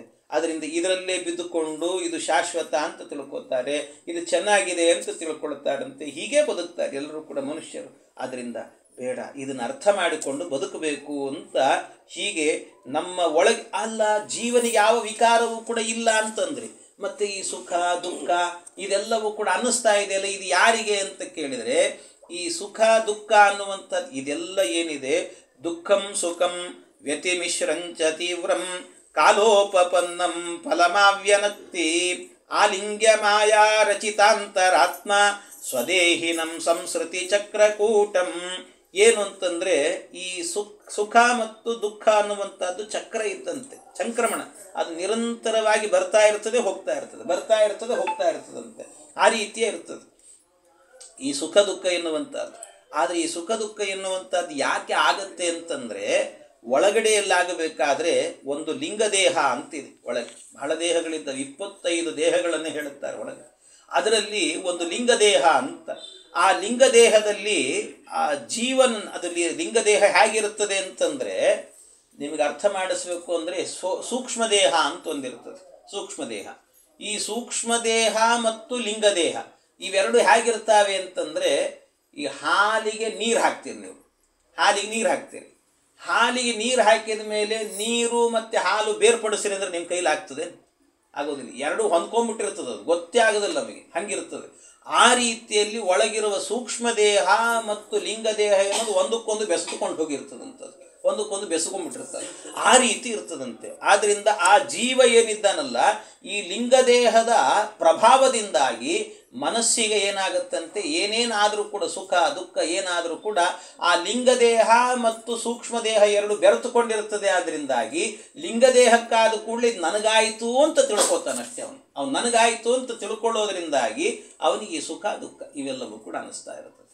ಹಾಗಾಗಿ ಇದು ಯಾವುದು ಜೀವನಿಗಲ್ಲ, ಆ ಲಿಂಗದೇಹದಲ್ಲಿ ಕಾಣಿಸುವಂಥದ್ದಷ್ಟೇ, ಅದು ಅವನಿಗೆ ಅಂತ ತಿಳ್ಕೊತಾನೆ ಆ ರೀತಿ. ಆದ್ದರಿಂದ ಇವ್ಯಾವುದೂ ಕೂಡ ಜೀವನಿಗಾಗೋದಿಲ್ಲ, ಹೊರತಾಗಿ ಈ ಶರೀರಕ್ಕೆ ಆಗುವಂಥದ್ದು ಅಂತ ಇದನ್ನೆಲ್ಲ ಅರ್ಥ ಮಾಡಿಕೊಳ್ಳಬೇಕು ಅಂತ ಇದನ್ನೆಲ್ಲವನ್ನು ಕೂಡ ಬಹಳ ಅದ್ಭುತವಾಗಿ ನಿರೂಪಣೆ ಮಾಡುತ್ತಾನೆ. ಇಂತಿಂಥ ವಿಷಯಗಳಿದ್ದಾವೆ ಅಂತ ಎಲ್ಲ ನಿರೂಪಣೆ ಮಾಡಿದ, ಎಲ್ಲ ನಿರೂಪಣೆಯನ್ನು ಮಾಡಿ ಮುಂದೆ ಇಷ್ಟೆಲ್ಲ ಹೇಳಿದಾಗ, ಹಾಗಾದರೆ ಮನುಷ್ಯನಾದವನು ಹೇಗೆ ಬದುಕಬೇಕು ಅಂದರೆ ಅದಕ್ಕೆ ಹೇಳ್ತಾನೆ, ನಮೋ ನಮಃ ಕಾರಣ ವಿಗ್ರಹಾಯ ಸ್ವರೂಪ ತುಚ್ಛೀಕೃತ ವಿಗ್ರಹಾಯ ನಮೋ ವಧೂತ ದ್ವಿಜ ಬಂಧು ಲಿಂಗ ನಿಗೂಢ ನಿತ್ಯಾನುಭವಾಯ ತುಭ್ಯಂ. ಆ ರಹುಗಣ ಹೇಳ್ತಾ ಇದ್ದಾನೆ, ಸ್ವರೂಪಾನಂದದ ಆವಿರ್ಭಾವ ಎನ್ನುವಂತಹದ್ದು ಈ ಜಡದೇಹದಲ್ಲಿ ಆಗೋದಿಲ್ಲ. ಅಂದರೆ ಜಡದೇಹದಲ್ಲಿ ಅಭಿಮಾನವನ್ನು ಬಿಟ್ಟಾಗ ಆ ಜೀವನಿಗೆ ಸ್ವರೂಪದ ಆನಂದದ ಆವಿರ್ಭಾವ ಎನ್ನುವಂಥದ್ದು ಆಗ್ತದೆ, ಅಲ್ಲಿ ತನಕಲೂ ಕೂಡ ಆಗೋದಿಲ್ಲಂತೆ. ಆದ್ದರಿಂದಾಗಿ ಅನೇಕರು ಹೀಗೆ ಓಡಾಡ್ಕೊಂಡಿರ್ತಾರೆ. ಅದರಿಂದ ಮುಖ್ಯವಾಗಿ ಏನು ಮಾಡಬೇಕು, ಮನುಷ್ಯನಾದವನು ಹೇಗೆ ಬದುಕಬೇಕು ಅಂದರೆ, ಏನು ಮಾಡಿದರೂ ಕೂಡ ನಾನಲ್ಲ ಅಂತ ತಿಳ್ಕೊಬೇಕು. ನಾನಲ್ಲ, ನಾ ಮಾಡಿದ್ದಲ್ಲ, ದೇವರು ಮಾಡಿದ್ದು. ಭಾಳ ಜನ ಏನು ಮಾಡಿಬಿಡ್ತಾರೆ ಗೊತ್ತಾ, ಭಾಳ ಜನ ಹಿಂಗೆ ಹೇಳಿದ್ದಾರಲ್ಲ ಅಂತ ಅಂದ್ಕೊಂಡೇನೆ ಏನಾದರೂ ಕೆಟ್ಟದಾಯಿತು ಅಂತ ಇಟ್ಕೊಳ್ರಿ, ನಾನಲ್ಲ, ಒಳಗಿರೋ ಬಿಂಬರೂಪಿ ಮಾಡಿದ್ದು ನಾನಲ್ಲ. ಏನೋ ಕೆಟ್ಟದಾಗಿ ಬಿಡ್ತದೆ ಗೊತ್ತಿಲ್ಲ, ಏನೋ ಆಯಿತು, ಏನೋ ಹೀಗೆ ಮಾಡಿದ್ದೀನಿ, ನಾನಲ್ಲಪ್ಪ, ಬಿಂಬರೂಪಿ ಪರಮಾತ್ಮ ಮಾಡಿಸಿದ್ದೆ, ನಂದಲ್ಲ. ಅದೇ ಏನಾದರೂ ಒಂದು ಒಳ್ಳೇದಾಗಿ ಬಿಡಲಿ, ಒಳ್ಳೇದಾಯಿತು ಅಂದರೆ ನೋಡಿ ಇಷ್ಟೆಲ್ಲ ಮಾಡಿ ನನ್ನ ಹೆಸರೇ ಹೇಳಲಿಲ್ಲ ಅಲ್ಲಿ ಅಂತ, ಎಲ್ಲ ಹೇಳಿದ್ರು ನನ್ನ ಹೆಸರೊಂದು ಹೇಳಲಿಲ್ಲ ಅಂತ. ಒಳ್ಳೇದಾದರೆ ಮಾತ್ರ ನಾನು ಅನ್ನೋದು, ಕೆಟ್ಟದಾದರೆ ಮಾತ್ರ ದೇವ್ರ ಮೇಲೆ ಹೇಳೋದು. ಹೀಗೆ ಅದು ಈ ಧೃತರಾಷ್ಟ್ರದ ಬುದ್ಧಿ ಅಂತ ಹೇಳ್ತಾರೆ. ಧೃತರಾಷ್ಟ್ರ ಏನು ಮಾಡಿದ್ದಂತೆ, ಅವನು ಅಕ್ರೂರನಿಗೆ ಕೃಷ್ಣ ಹೇಳಿ ಕಳಿಸ್ತಾನೆ, ನೋಡು ಧೃತರಾಷ್ಟ್ರ ಪಾಂಡವರಿಗೆಲ್ಲರಿಗೂ ಕೂಡ ರಾಜ್ಯ ಕೊಡ್ತಾ ಇಲ್ಲ, ಅವನು ಹೇಗೆ ನೋಡ್ಕೊಳ್ತಿದ್ದಾನೆ, ಪಾಂಡವರನ್ನು ಮತ್ತು ತನ್ನ ಮಕ್ಕಳನ್ನು ಹೇಗೆ ನೋಡ್ತಿದ್ದಾನೆ, ಹೋಗಿ ನೋಡ್ಕೊಂಡು ಬಾ, ಅವನಿಗೆ ಒಂದು ಸ್ವಲ್ಪ ಬುದ್ಧಿವಾದ ಹೇಳು ಅಂತ ಹೇಳಿ ಕಳಿಸಿರ್ತಾನೆ ಅಕ್ರೂರನಿಗೆ. ಈ ಅಕ್ರೂರ ಹೋಗಿರ್ತಾನೆ, ಹೇಳಲಿಕ್ಕೆ ಹೋಗ್ತಾನಂತೆ, ಬುದ್ಧಿವಾದ ಹೇಳ್ತಾನಂತೆ. ಎಲ್ಲ ಬುದ್ಧಿವಾದವನ್ನು ಹೇಳಿದಾಗ ಆ ಅಕ್ರೂರ ಇಷ್ಟೆಲ್ಲ ಹೇಳಿದ್ದನ್ನು ಕೇಳಿಸ್ಕೊಂಡು ಕೊನೆಗೆ ಒಂದು ಮಾತು ಹೇಳಿದ, ಅಲ್ಲ ನಿನ್ನ ಮಕ್ಕಳು ದುರ್ಯೋಧನ ದುಷ್ಟರಿದ್ದಾರೆ, ಅವರು ಸರಿ ಇಲ್ಲ, ಅವ್ರಿಗೊಂದು 5 ರಾಜ್ಯ ಆದರೂ ಕೊಟ್ಟು ಬಿಡು, ಅಥವಾ 5 ಗ್ರಾಮವನ್ನಾದರೂ ಕೊಡು, ಏನಾದರೂ ಮಾಡು ಅಂತೆಲ್ಲ ಹೇಳಿ ಇಷ್ಟೆಲ್ಲ ಹೇಳಿ. ಅದಕ್ಕೆ ನನ್ನ ಮಗ ಒಪ್ಪೋದಿಲ್ಲ ಅಂತಂದೆ. ಮಗ ಒಪ್ಪೋದಿಲ್ಲ, ಅಲ್ಲ ಒಪ್ಸು ನೀನು ಅಂದರೆ, ಅಲ್ಲ ನಾನೇನು ಮಾಡಿ, ನನ್ನ ಕೈಯಲ್ಲೇನಿದೆ, ಆ ಭಗವಂತ ಕೃಷ್ಣನೇ ಭಗವಂತನ ಅವತಾರ, ಅವನ ಪ್ರೇರಣೆಯಿಂದ ಎಲ್ಲ ನಡೀತಾ ಇದೆ ಅಂದ. ಅವನ ಪ್ರೇರಣೆ ಇದೆಲ್ಲ ಅಂತಂದು ಹಿಂಗೆಲ್ಲ ಅಂದರೆ ಕೆಟ್ಟದಾದ ಕೂಡಲೇ ಅವನ ಪ್ರೇರಣೆ ಅನ್ನೋದು, ಒಳ್ಳೇದಾದರೆ ಮಾತ್ರ ನಮ್ಮದು ಅಂದ್ಬಿಡೋದು, ಹಿಂಗಿರ್ತದೆ. ಆದರೆ ಹಾಗಲ್ಲ, ಒಳ್ಳೆಯದಾಗಲಿ ಕೆಟ್ಟದಾಗಲಿ ಏನಾದರೂ ಕೂಡ ಪ್ರತಿಯೊಂದು ಕೂಡ ನಾಹಂಕರ್ತ ಹರಿಕರ್ತ, ಎಲ್ಲವೂ ಕೂಡ ಪರಮಾತ್ಮ ಮಾಡಿಸಿದ್ದು ಅಂತ ಎಲ್ಲವೂ ಅವನಿಗೆ ಸಮರ್ಪಣೆಯನ್ನು ಮಾಡಬೇಕಂತೆ, ಭಗವಂತನಿಗೆ ಸಮರ್ಪಣೆ ಮಾಡಬೇಕು. ಹಾಗಾಗಿ ನಾವು ಮಾಡಿದ್ದೇವೆ ಅಂತ ತಿಳ್ಕೊಳ್ಬಾರದು ಅಂತ ಹೇಳ್ತಾರೆ. ನಾವು ಹೋಗ್ಬಿಡ್ಬೇಕು, ನಾನು ಅನ್ನುವಂಥದ್ದು ಹೋಗಿಬಿಡ್ಬೇಕಂತೆ. ಕನಕದಾಸರದ್ದು ನಿನ್ನೆ ಜಯಂತಿ ನಡೀತು. ಕನಕದಾಸರಂತೆ ನಾನು ಹೋದರೆ ಹೋದೇನು ಅಂತಾರಲ್ಲ, ನಾನು ಅನ್ನುವಂಥ ದುರಹಂಕಾರ ಹೋದರೆ ಮೋಕ್ಷಕ್ಕೆ ಹೋಗ್ತೀವಿ. ಅಲ್ಲಿ ತನಕ ನಾವು ಹೋಗಲಿಕ್ಕೆ ಸಾಧ್ಯ ಇಲ್ಲ. ಆದ್ದರಿಂದ ಇದನ್ನು ಅರ್ಥ ಮಾಡಿಕೊಳ್ಬೇಕು ಅಂತ ಹೇಳಿ ಇಷ್ಟು ಹೇಳ್ತಾ ಇರುವಾಗ ಇದನ್ನೆಲ್ಲ ಕೇಳಿಸಿಕೊಂಡಂಥ ಆ ರಹುಗಣ ರಾಜ ಕೇಳಿದಂತೆ, ಯಾರು ಸ್ವಾಮಿ ನೀವು ಅಂತಂದು, ಯಾರು ನೀವು? ಇಷ್ಟೆಲ್ಲ ಅದ್ಭುತವಾದಂಥ ತತ್ವಜ್ಞಾನಗಳನ್ನೆಲ್ಲ ನಿರೂಪಣೆ ಮಾಡ್ತಿದ್ದೀರಲ್ಲ, ಯಾರು ನೀವು? ಎಲ್ಲಿಂದ ಬಂದಿದ್ದೀರಿ? ಏನು ಕತೆ ಅಂತೆಲ್ಲ ಹೇಳಿ ಕೇಳಬೇಕಾದ್ರೆ ಆಗ ಮತ್ತೆ ಹೇಳ್ತಾರವರು, ಅಹಂ ಪುರ ಭರತೋ ನಾಮ ರಾಜ ವಿಮುಕ್ತ ದೃಷ್ಟಶ್ರುತ ಸಂಗಬಂಧ ಆರಾಧನಂ ಭಗವತ ಈಹ ಮಾನೋ ಮೃಗೋ ಭವಂ ಮೃಗ ಸಂಗಾಧಾತಾರ್ಥ. ಅವ್ರು ಹೇಳಿದರು, ನಿನಗೆ ಹಿಂದೆ ಒಂದು ಭರತಖಂಡ ಅಂತ ಕೇಳಿದ್ದೀಯಲ್ಲ, ಹೌದು. ಆ ಭರತಖಂಡಕ್ಕೆ ಭರತಖಂಡ ಅಂತ ಹೆಸರು ಬಂತು. ಯಾರಿಂದ ಗೊತ್ತಾ? ಭರತ ಮಹಾರಾಜನಿಂದ. ಆ ಭರತರ ಮಹಾರಾಜ ಬೇರೆ ಯಾರೋ ಅಲ್ಲ, ನಾನೇ ಅಂತಂದೆ. ಇವನು ಜಡ ಭರತ, ನಾನೇ ಆ ಆದಿಭರತ, ನಾನೇ ನಾನು ಅಂತ ಹೇಳಿದೆ. ನಾನೇ ಅಂತನ್ನುವಾಗ ಇವನು ಗಾಬರಿ ಆಯ್ತು ಒಮ್ಮೆ. ಯಾಕೆಂದರೆ ಇವನು ಸಿಂಧು ದೇಶದ ರಾಜ. ಇವನು ಸಿಂಧು ದೇಶ ಅಂತಂದರೆ ಸಮಗ್ರ ಭರತಖಂಡದಲ್ಲಿ 100ನೇ ಒಂದು ಅಂಶವೂ ಅಲ್ಲ, ಅದು ಅಷ್ಟು ಸಣ್ಣ ದೇಶ ಅದು. ಅಂಥ ಸಮಗ್ರವಾದ ದೇಶವನ್ನು ಆಳಿದಂಥ ರಾಜ ಇವನು. ಅವನು ಹೇಳುತ್ತಿದ್ದಾನೆ, ಅಹಂ ಪುರ ಭರತೋ ನಾಮ ರಾಜ, ನಾನು ಹಿಂದೆ ರಾಜ ಆಗಿದ್ನಪ್ಪ ಅಂತಂದ. ನಾನೇ ಆ ಭರತ ಅಂತಂದ, ನಾನೇ ಆ ಭರತ. ಆದರೆ ಎಷ್ಟೋ ಜನ ಬರ್ತಿರ್ತಾರೆ ಹೋಗ್ತಿರ್ತಾರೆ. ಬಬ್ಬಾವಲ್ಯಾಮ್ ಅಂತಕ ಸನ್ನಿವಿಷ್ಟ ಅಂತ ಹೇಳ್ತಾರೆ. ಈ ಭ ಭ ಭ ಭ ಅಂತಿರ್ತದಲ್ಲ, ಭರತ ಇದ್ದಾನೆ, ಬೇರೆ ಬೇರೆ ರಾಜರೆಲ್ಲರೂ ಕೂಡ, ಬಾಲ್ಲವೇ ಎಲ್ಲ ಅನೇಕ ರಾಜರಿದ್ದಾರೆ. ಭ ಭ ಅನ್ನೋರು, ಇಂತಹ ಭಾ ಅನ್ನುವ ಹೆಸರಿನಿಂದ ಬಂದವರು ಎಲ್ಲರೂ ಕೂಡ ಹೋಗಿದ್ದಾರೆ. ಮುಂದೆ ನಾನು ಹೋಗೋನು, ನೀನು ಹೋಗೋನು, ಎಲ್ಲರೂ ಹೋಗೋರು ಅಂತ. ಯಾರೂ ಶಾಶ್ವತ ಅಲ್ಲ ಇಲ್ಲಿ. ಬಹಳ ಜನ 12ನೇ ಸ್ಕಂದದ ಭಾಗವತದಲ್ಲಿ ಬಹಳ ಸುಂದರವಾಗಿ ಒಂದು ಪ್ರಸಂಗ ಬರ್ತದೆ. ಈ ಕೆಲವರು ತಂದೆ ತಾಯಿಗಳು ಹೋದ ನಂತರ ಅಣ್ಣ ತಮ್ಮಂದಿರ್ತಾರಲ್ಲ, ಹೊಡೆದಾಡ್ಕೊಳ್ತಿರ್ತಾರೆ. ನಮ್ಮಪ್ಪ ನನಗಿಟ್ಟಿದ್ದ ಆಸ್ತಿ, ನನಗಿಟ್ಟಿದ್ದ ಆಸ್ತಿ ಅಂತ ಹೊಡೆದಾಡ್ಕೊಳ್ತಾರೆ. ಪರಸ್ಪರ ಬೀದಿಗಳದ್ದು ಹೊಡೆದಾಡ್ಕೊಳ್ತಿರ್ತಾರೆ. ಇಷ್ಟು ಮಾಡ್ತಿರ್ತಾರಲ್ಲ, ಅವ್ರು ಹೊಡೆದಾಡ್ಕೊಳ್ಳುವಾಗ ಒಂದು ಸರ್ತಿ ಭೂದೇವಿ ಅವರಿಬ್ಬರನ್ನು ನೋಡಿ ನಗುತ್ತಿರ್ತಾಳಂತವ್ರು. ಭೂದೇವಿ ನಗುತ್ತಿರ್ತಾಳೆ. ಸೊ ನನ್ನನ್ನು ನನಗೆ ಬೇಕು, ನನ್ನವಳು ಅಂತ ಅಂದ್ಕೊಳ್ತಿದ್ದೀರಲ್ಲ ನೀವೆಲ್ಲ, ಇಬ್ಬರೂ ಕೂಡ ಒಂದು ದಿವಸ ಮಣ್ಣಾಗಿ ನನ್ನ ಒಳಗೆ ಸೇರುವವರು ನೀವೆಲ್ಲರೂ ಕೂಡ. ನನ್ನನ್ನು ಹಿಡ್ಕೊಂಬಿಟ್ಟು ನಂದು ಅಂತ ಹೊಡೆದಾಡ್ತಿರಲ್ಲೋ ಅಂತ ನಗುತ್ತಾಳಂತ ಒಂದು ಸರ್ತಿ ಅವಳು ಭೂದೇವಿ. ಆ ರೀತಿಯಲ್ಲಿ ಹಾಗಾಗಿ ಯಾವುದು ಶಾಶ್ವತ ಅಲ್ಲ, ಇದು ಯಾವುದು ಶಾಶ್ವತ ಅಲ್ಲ. ನಾನು ಭರತ, ಆದರೆ ಬಿಟ್ಟೆ, ಆ ಜನ್ಮವನ್ನು ಕಳ್ಕೊಂಡಾದ ಮೇಲೆ ಆಮೇಲೆ ಏನಾಯಿತು? ಆರಾಧನಂ ಭಗವತ ಈಹ ಮಾನೋ, ನಾನು ಭಗವಂತನ ಆರಾಧನೆ ಮಾಡಬೇಕು ಅಂತ ಪುಲಹಾಶ್ರಮಕ್ಕೆ ಹೋದೆ. ಅಲ್ಲಿ ಏನಾಯಿತು ಅಂದರೆ ಮೃಗೋ ಭವಂ ಮೃಗ ಸಂಗಾಧಾತಾರ್ಥ, ಅಲ್ಲಿ ಒಂದು ಜಿಂಕೆ ಸಿಕ್ಕಿಬಿಡ್ತು. ಆ ಜಿಂಕೆ ಸಿಕ್ಕ ಕೂಡಲೇ ಅದನ್ನು ಬೆಳೆಸ್ತಾ ಕೊನೆಗೆ ಆ ಜಿಂಕೆ ಅಂದ್ಕೊಂಡು ಸತ್ತೆ ನಾನು. ನನಗೂ ಜಿಂಕೆ ಜನ್ಮ ಬಂತು. ಎಂಬಾಪಿ ಸ್ಮರನ್ ಭಾವಂ ತ್ಯಜತ್ಯಂತೆ ಕಲೇವರಂ ಅಂತ ಕೊನೆ ಕಾಲದಲ್ಲಿ ಅದನ್ನು ಸ್ಮರಣೆ ಮಾಡಿದ್ರಿಂದಾಗಿ ಅದೇ ಜನ್ಮ ಬಂತು. ಆದರೆ ಆ ಜನ್ಮವನ್ನು ಕಳ್ಕೊಂಡು ಈಗ ಈ ಜನ್ಮಕ್ಕೆ ಬಂದಿದ್ದೇನೆ. ಇನ್ನಿದು ಮುಗೀತು, ನನ್ನ ಕೊನೆ ಜನ್ಮ ಇದು, ಇನ್ನು ನಾನು ಮೋಕ್ಷಕ್ಕೆ ಹೋಗ್ತೇನೆ ಭಗವಂತನ ಅನುಗ್ರಹದಿಂದಾಗಿ ಅಂತ. ಸಾಮಾಂ ಸ್ಮೃತಿರ್ ಮೃಗದೇಹೇ ಪಿವೀರ ಕೃಷ್ಣಾರ್ಚನ ಪ್ರಭವಾನೋ ಜಹಾತಿ. ಆದರೆ ನಾನು ಜಿಂಕೆಯಾಗಿದ್ನಲ್ಲ, ಜಿಂಕೆಯಾದಾಗಲೂ ಕೂಡ ನನಗೆ ಹಿಂದಿನ ಜನ್ಮದ ಸ್ಮೃತಿ ಅನ್ನೋದಿತ್ತು. ಅಷ್ಟೇ ಯಾಕೆ, ಈ ಜನ್ಮದಲ್ಲೂ ನನಗೆ ಆ ಸ್ಮೃತಿ ಅನ್ನುವಂಥದ್ದಿದೆ. ಯಾಕೆ ಅಂತಂದರೆ ಕೃಷ್ಣಾರ್ಚನ ಪ್ರಭವ ನೋ ಜಹಾತಿ, ಕೃಷ್ಣನನ್ನು ನಿರಂತರವಾಗಿ ಅರ್ಚನೆ ಮಾಡಿದ್ದೆ, ದೇವರ ಪೂಜೆ ಮಾಡಿದ್ದೆ. ನೋಡಿ, ನ ದೇವತೋಷಣಮೃತ, ನೀವು ನಿಮ್ಮ ಜೀವನದಲ್ಲಿ ಒಂದು ಕ್ಷಣವಾದರೂ ಕೂಡ ದೇವರಿಗೋಸ್ಕರವಾಗಿ ಮೀಸಲಿಟ್ಟಿದ್ದೀರಿ ಅಂದರೆ ಅದು ವ್ಯರ್ಥ ಅಲ್ಲ ಅಂತ ತಿಳ್ಕೊಂಡ್ರೆ. ವ್ಯರ್ಥ ಅಲ್ಲ, ನಿಮ್ಮ ಜೊತೆಗೆ ಬಂತದು ಅಂತ ಅರ್ಥ. ಯಾವತ್ತೋ ಒಂದು ದಿವಸ ರಕ್ಷಣೆ ಮಾಡ್ತದೆ. ನಾವು ಅಂದ್ಕೊಂಡಿರ್ತೀವಿ, ನಾವು ಅಲ್ಲ, ನಾನು ಇಷ್ಟು ಕೃಷ್ಣನ ಸೇವೆ ಮಾಡಿದೆ, ಇಷ್ಟು ಭಕ್ತಿ ಮಾಡಿದೆ, ಇಷ್ಟು ಹಾಡು ಹೇಳಿದೆ, ಇಷ್ಟು ಭಜನೆ ಮಾಡಿದೆ, ಕೃಷ್ಣ ಮಂತ್ರ ಮಾಡಿದೆ, ನನಗೇನು ದೇವ್ರು ಒಳ್ಳೆಯದೇ ಮಾಡಲಿಲ್ಲಲ್ಲ ಅಂತ ನಾವು ಅಂದ್ಕೊಂಡಿರ್ತೀವಿ. ಆದರೆ ಅವನಿಗೆ ಯಾವಾಗ ಬೇಕೋ ಆವಾಗ ಮಾಡ್ತಾನೆ ಒಳ್ಳೆಯದನ್ನು ಪರಮಾತ್ಮ. ಅವನ ಮನಸ್ಸಿಗೆ ಬರಬೇಕಷ್ಟೆ. ನಾವು ನಮಗೆ ಬೇಕು ಅಂದಾಗಲೆಲ್ಲ ಒಳ್ಳೇದು ಮಾಡು ಅಂದರೆ ಹೆಂಗಾಗ್ತದೆ? ಅವನ ಇಚ್ಛೆ ಅದು, ಪರಮಾತ್ಮನ ಇಚ್ಛೆ. ಅವನಿಗೆ ಬೇಕು ಅನ್ನಿಸಿದಾಗ ಒಳ್ಳೇದು ಮಾಡ್ತಾನಂತೆ ದೇವರು. ಹಾಗೆ ಭಗವಂತನ ಅನುಗ್ರಹದಿಂದಾಗಿ ಕೃಷ್ಣಾರ್ಚನ ಪ್ರಭವ ನೋ ಜಹಾತಿ. ಹಿಂದಿನ ಜನ್ಮದ ಸ್ಮರಣೆಗಳು ಯಾವುದು ಹೋಗಿಲ್ಲ ನನಗೆ, ಅದು ಭಗವಂತನ ಅನುಗ್ರಹದಿಂದ. ಅತೋ ಅಹಂ ಜನಸಂಗಾದ್ ವಿಮುಕ್ತೋ ವಿಶಂಕಮಾನೋವಧೂತಶ್ಚರಾಮಿ. ಆದರೆ ಈ ಜನ್ಮದಲ್ಲಿ ನಾನು ಮತ್ತೆ ಹಿಂದೆ ಜಿಂಕೆ ಜನ್ಮದಲ್ಲಿ ಜಿಂಕೆಯನ್ನು ಹಚ್ಚಿಕೊಂಡಿದ್ದೆ. ಅದನ್ನು ಹಚ್ಚಿಕೊಂಡಿದ್ದರಿಂದಾಗಿ ನನಗೇನಾಗಿಬಿಡ್ತು ಅಂತಂದರೆ ಕೊನೆಗೆ ಸಾಯುವಾಗಿ ಜಿಂಕೆ ಅಂದದ್ರಿಂದ ಆ ಜನ್ಮ ಬಂತು. ಇನ್ನು ಹಾಗಾಗಬಾರ್ದು, ಯಾರನ್ನು ಹಚ್ಕೋಬಾರ್ದು.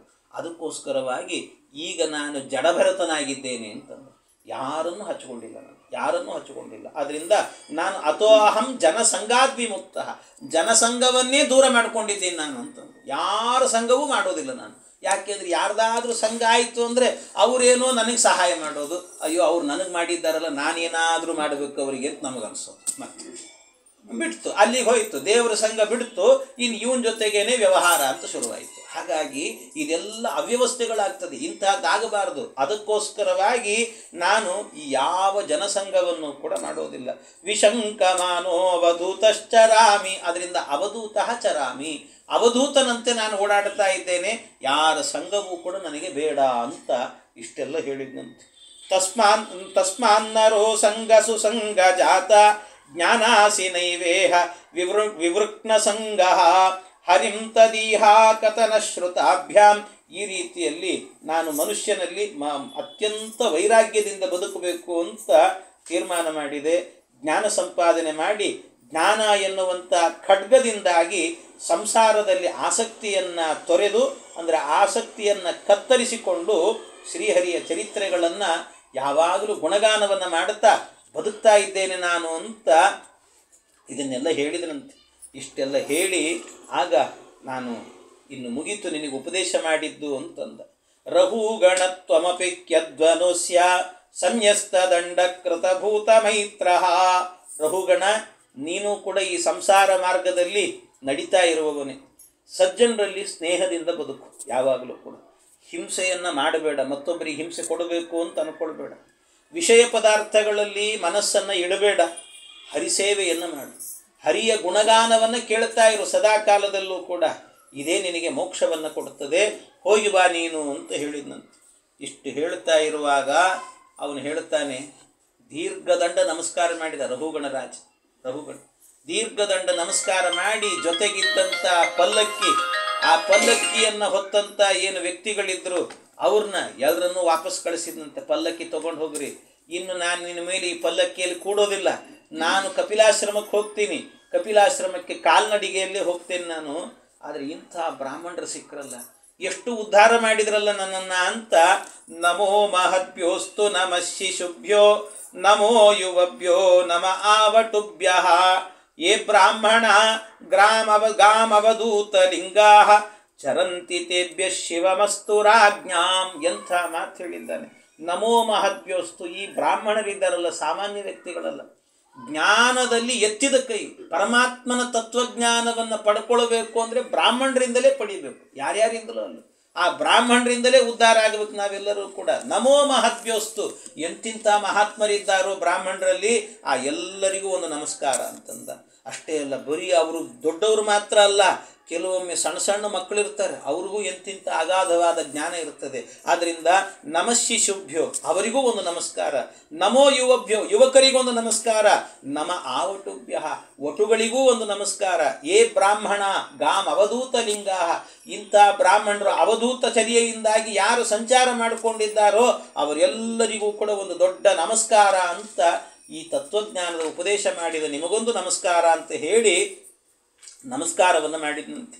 ಇಷ್ಟು ನಮಸ್ಕಾರವನ್ನು ಮಾಡಿ ಅವನು ಕೇಳ್ತಾನೆ, ಸ್ವಾಮಿ ಆಯಿತು, ನನಗೆ ಈ ತತ್ವಜ್ಞಾನಗಳನ್ನೆಲ್ಲ ಉಪದೇಶ ಮಾಡಿದ್ರಿ, ಬಹಳ ಸಂತೋಷ ಆಯಿತು, ಆದರೆ ಇನ್ನೂ ಒಂದು ಸಮಸ್ಯೆ ಇದೆ ನನಗೆ ಅಂತಂದ. ಏನು ಸಮಸ್ಯೆ ಅಂತಂದರೆ, ನೀವು ಹೇಳಿದ್ರಿ ಈ ಸಂಸಾರಕ್ಕೆ ಬಂದಂಥ ವ್ಯಕ್ತಿ ಏನಿದ್ದಾನೆ ಅವನು ಸಂಸಾರದಲ್ಲಿ ಆಸಕ್ತಿ ತೊರೀಬೇಕು ಮಾಡಬೇಕು ಅಂತೆಲ್ಲ ಹೇಳಿದ್ರಿ ನೀವು. ಅದು ಇದೇ ಕಷ್ಟದ ಕೆಲಸ ಅಂತ, ಇದೇ ಕಷ್ಟದ ಕೆಲಸ. ಯಾಕೆ ಅಂದರೆ ಒಂದು ಸಂಸಾರ, ಗಂಡ ಹೆಂಡತಿ ಅಂತಂದ ಮೇಲೆ ಎಲ್ಲ ಇದ್ದೇ ಇರ್ತದೆ. ಅದು ಒಬ್ರಿಗೊಬ್ರಿಗೆ ಅಟ್ಯಾಚ್ಮೆಂಟ್ ಬೇಡ ಅಂದರೂ ಬೆಳೀತಾ ಹೋಗ್ತದದು. ಹಾಗಾಗಿ ಸಂಸಾರ ಅಂತಂದ ಮೇಲೆ ಈ ಅಟ್ಯಾಚ್ಮೆಂಟನ್ನು ಹ್ಯಾಕೆ ಕಳ್ಕೊಳ್ಳೋದು, ಇದು ಅಷ್ಟು ಸುಲಭದ ಕೆಲಸ ಅಲ್ಲ. ಅದರಿಂದ ಸಂಸಾರದಲ್ಲಿ ವೈರಾಗ್ಯ ಬರ್ತಾ ಇಲ್ಲಲ್ಲ, ಏನು ಮಾಡಬೇಕು ಅಂತ ಕೇಳಿ. ಸಂಸಾರದಲ್ಲಿ ಒಂದು ವೈರಾಗ್ಯ ಬರಬೇಕಲ್ಲ ಅಂತ ಕೇಳಿದರೆ ಅದಕ್ಕೆ ಅವರು ಹೇಳ್ತಾರೆ, ಸಂಸಾರದಲ್ಲಿ ವೈರಾಗ್ಯ ಬರಬೇಕು ಅಂತಿರೋ ಸಂಸಾರದ ವೈರಾಗ್ಯಕ್ಕೋಸ್ಕರ ಒಂದು ಮಾತು ಹೇಳ್ತೀನಿ ಕೇಳು. ಏನು ಅಂತಂದರೆ ಹಾಗೆ ಹೇಳಿದನಂತೆ ಭಾಳ ವಿಸ್ತಾರವಾಗಿ ಹೇಳ್ತಾರೆ. ಭವಾಟವಿ ಅಂತ ಹೇಳ್ತಾರೆ ಇದನ್ನು. ಭವಾಟವಿ, ಭವ ಅಂದರೆ ಸಂಸಾರ, ಅದು ಅಟವಿ, ಅಟವಿ ಅಂದರೆ ಅಡವಿ ಅಂತ ಅರ್ಥ. ಸಂಸಾರ ಎನ್ನುವಂಥದ್ದು ಅಡವಿ ಇದ್ದಂತೆ. ಬರೀ ಅಡವಿ ಆದರೆ ಪರವಾಗಿಲ್ಲ, ಒಳಗೆ ಹೋದ್ರೂ ಹೊರಗೆ ಬರ್ಬೋದು. ಮತ್ತೆ ಈ ಸಂಸಾರ ಅರಣ್ಯ, ಎಂಥ ಅರಣ್ಯ, ಗೊಂಡಾರಣ್ಯ ಇದು. ಒಳಗೆ ಹೋದ್ರೂ ಹೊರಗೆ ಬರ್ಲಿಕ್ಕಾಗಲ್ಲ, ಅಷ್ಟು ಕಷ್ಟದ ಅರಣ್ಯ ಇದು. ಅಷ್ಟು ಸುಲಭವಾಗಿ ಬಿಡಿಸ್ಕೊಂಬರ್ಲಿಕ್ಕಾಗೋದಿಲ್ಲಂತೆ. ಯಾಕೆ ಆ ಬಂಧನನೇ ಅಂಥದ್ದು. ಏನು ಮಾಡಿದರೂ ಕೂಡ ಆ ಮಕ್ಕಳು ಅನ್ನೋ ವ್ಯಾಮೋಹ, ಗಂಡ ಹೆಂಡತಿ ಅನ್ನೋ ವ್ಯಾಮೋಹ ಅಷ್ಟು ಸುಲಭದಲ್ಲಿ ಹೋಗೋದಿಲ್ಲಂತೆ. ಈ ಒಂದು ರೀತಿಯಲ್ಲಿ ಹೇಳಬೇಕು ಅಂದರೆ ಈಗಿನ ಕೆಲವು ಮಕ್ಕಳೆಲ್ಲ ಇದ್ದಾರಲ್ಲ, ಅವ್ರಿಗೆ ಬೇಗ ಹೋಗ್ತದೋ ಏನೋ ಗೊತ್ತಿಲ್ಲ. ಯಾಕೆಂದರೆ ಮದುವೆಯಾಗಿ 2 ದಿವಸಕ್ಕೆ ಡೈವರ್ಸ್ ಕೊಡ್ತಿರ್ತಾವೆ, ಯಾಕೆ ಬರ್ತದೇನೋ. ಅಂತೂ ಇವೆಲ್ಲ ಹೀಗೆಲ್ಲ ಅಂತೂ ಏನು ಅಂತಂದರೆ ಇದು ಅಷ್ಟು ಸುಲಭದಲ್ಲಿ ಹೋಗುವಂಥದ್ದಲ್ಲ ಇದು ಅಂತ ಹೇಳ್ತಾರೆ. ಅದಕ್ಕೋಸ್ಕರವಾಗಿ ಸಂಸಾರ ಅಂದರೆ ಏನು ಅಂತ ಮೊದಲು ಅರ್ಥ ಮಾಡಿಕೊಳ್ಳ್ರಿ ಅಂತ ಹೇಳಿದ್ದಾರೆ. ಸಂಸಾರ ಅಂದರೆ ಏನು? ಸಂಸಾರ ಅಂತಂದರೆ ನಾವು ತಿಳ್ಕೊಂಡಂತೆ ಅಲ್ಲ. ಒಂದು ಕಥೆ ಹೇಳ್ತಾನೆ, ವಿಸ್ತಾರವಾದ ಕಥೆ ಅದು. ನಾನು ಸಂಕ್ಷೇಪ ಮಾಡಿ ಹೇಳ್ತೀನಿ ಅದರಲ್ಲಿ. ಯಾಕೆಂದರೆ ನಿಮಗೆ ಆ ಕಥೆಯಲ್ಲಿ ಹೇಳಬೇಕಾದ್ರೆ ಏನೇನಿದೆ ಅಂತಂದರೆ, ಅದೊಂದು ಕಾಡಿದ್ದಂತೆ ಸಂಸಾರ ಅಂತ ಹೇಳ್ತಾರೆ. ಆ ಕಾಡಿನಲ್ಲಿ ಗಂಡನನ್ನು ವರ್ಣನೆ ಮಾಡ್ತಾರೆ, ಹೆಂಡತಿಯನ್ನು ವರ್ಣನೆ ಮಾಡ್ತಾರೆ, ಮಕ್ಕಳನ್ನು ವರ್ಣನೆ ಮಾಡ್ತಾರೆ, ಅಪ್ಪ ಅಮ್ಮಂದರನ್ನು ವರ್ಣನೆ ಮಾಡ್ತಾರೆ. ಒಬ್ಬೊಬ್ಬರನ್ನು ಒಂದೊಂದಕ್ಕೆ ಹೋಲಿಸ್ತಾರೆ ಅದರಲ್ಲಿ. ಒಬ್ಬ ಸಿಂಹ ಆಗ್ತಾನಂತೆ, ಒಬ್ಬ ಹಂದಿ ಆಗ್ತಾನಂತೆ, ಒಬ್ಬ ಹುಲಿ ಆಗ್ತಾನಂತೆ, ಒಬ್ಬ ಹಾವು ಆಗ್ತಾನಂತೆ, ಒಬ್ಬೊಬ್ಬರು ಒಂದೊಂದು ಆಗ್ತಾರೆ, ಒಬ್ಬರು ಜೇನು ಆಗ್ತಾರಂತೆ, ಹೀಗೇನೇನೋ ಆಗ್ತಿರ್ತಾರೆ. ನಿಮಗೆ ಒಂದು ಸರ್ತಿ ಅದನ್ನೇ ಜಾಸ್ತಿ ಹೇಳಿಬಿಟ್ಟೆ ಅಂದರೆ ಮನೆಗೆ ಹೋಗಿ ಮತ್ತೆ ಅದು ಶುರು ಆಗಿಬಿಡ್ತದೆ. ಅದರಿಂದ ಭಾಳ ಜಾಸ್ತಿ ಹೇಳೋದು, ಅದನ್ನು ಸಂಕ್ಷೇಪವಾಗಿ ಹೇಳ್ತೀನಿ ನಾನು. ಅದು ಏನು ಅಂತಂದರೆ, ಒಬ್ಬ ವ್ಯಕ್ತಿ ಇದ್ದನಂತೆ, ಒಬ್ಬ ವ್ಯಕ್ತಿ.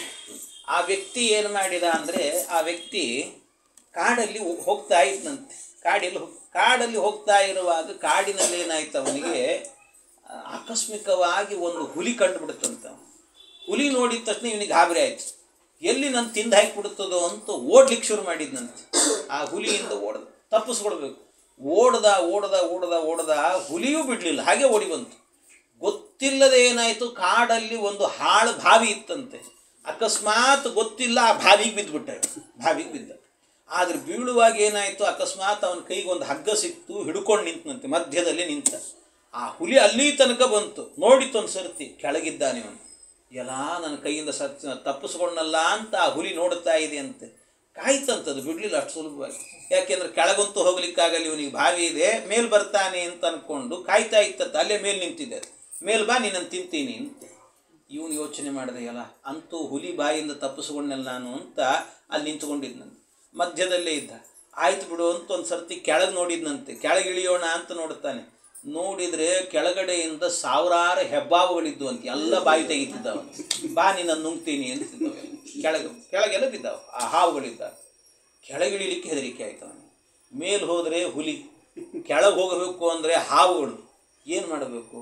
ಸರಿ ಹೋಗಲಿಲ್ಲ, ಮಧ್ಯದಲ್ಲಿ ಇದ್ದೀನಲ್ಲ, ಎಷ್ಟೊತ್ತಾದರೂ ಪರವಾಗಿಲ್ಲ, ಹೀಗೆ ಗಟ್ಟಿ ಹಿಡ್ಕೊಂಡ್ಬಿಡೋಣ ಅಂತ ಹಿಡ್ಕೊಂಡೇ ಇದ್ನಂತೆ. ಆ ಹಿಡ್ಕೊಂಡಿದ್ನಲ್ಲ, ಅದು ಏನು ಅಂತ ನೋಡಿದ್ನಂತೆ, ಅದು ಒಣಗಿ ಹೋದಂಥ ಒಂದು ಬಳ್ಳಿ ಹಿಡಿದಿದ್ನಂತೆ. ಹಿಡಿದಿದ್ದು ಒಂದು ಬಳ್ಳಿ ಅಂತೆ. ಅದು ನಿಧಾನವಾಗಿ ಕತ್ತರಿಸ್ಕೊಳ್ತಾ ಇದೆ, ಭಾರ ತಡಿಲಿಕ್ಕೆ ಆಗ್ತಾ ಇಲ್ಲ.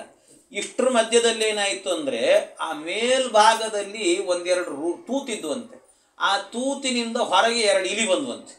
ಇಲಿ ಬಂದು ಈ ಬಳ್ಳಿ ಏನು ಹಿಡಿದಿದ್ನಲ್ಲ, ಆ ಬಳ್ಳಿಯನ್ನು ಕಟ ಕಡಿಲಿಕ್ಕೆ ಶುರು ಮಾಡಿದ್ರು. ಇವನು ಅನ್ಕೊಂಡೆ, ಯಾವಾಗ ಬೀಳ್ತೀನೋ ಗೊತ್ತಿಲ್ಲ, ಹಾವಿನ ಬಾವಿಗೆ ಬೀಳ್ತೀನಲ್ಲ, ನಾನು ಬಾಯಿಗೆ ಬೀಳ್ತೀನಲ್ಲ ಅಂತ ಅಂದ್ಕೊಳ್ತಿದ್ದಾನೆ.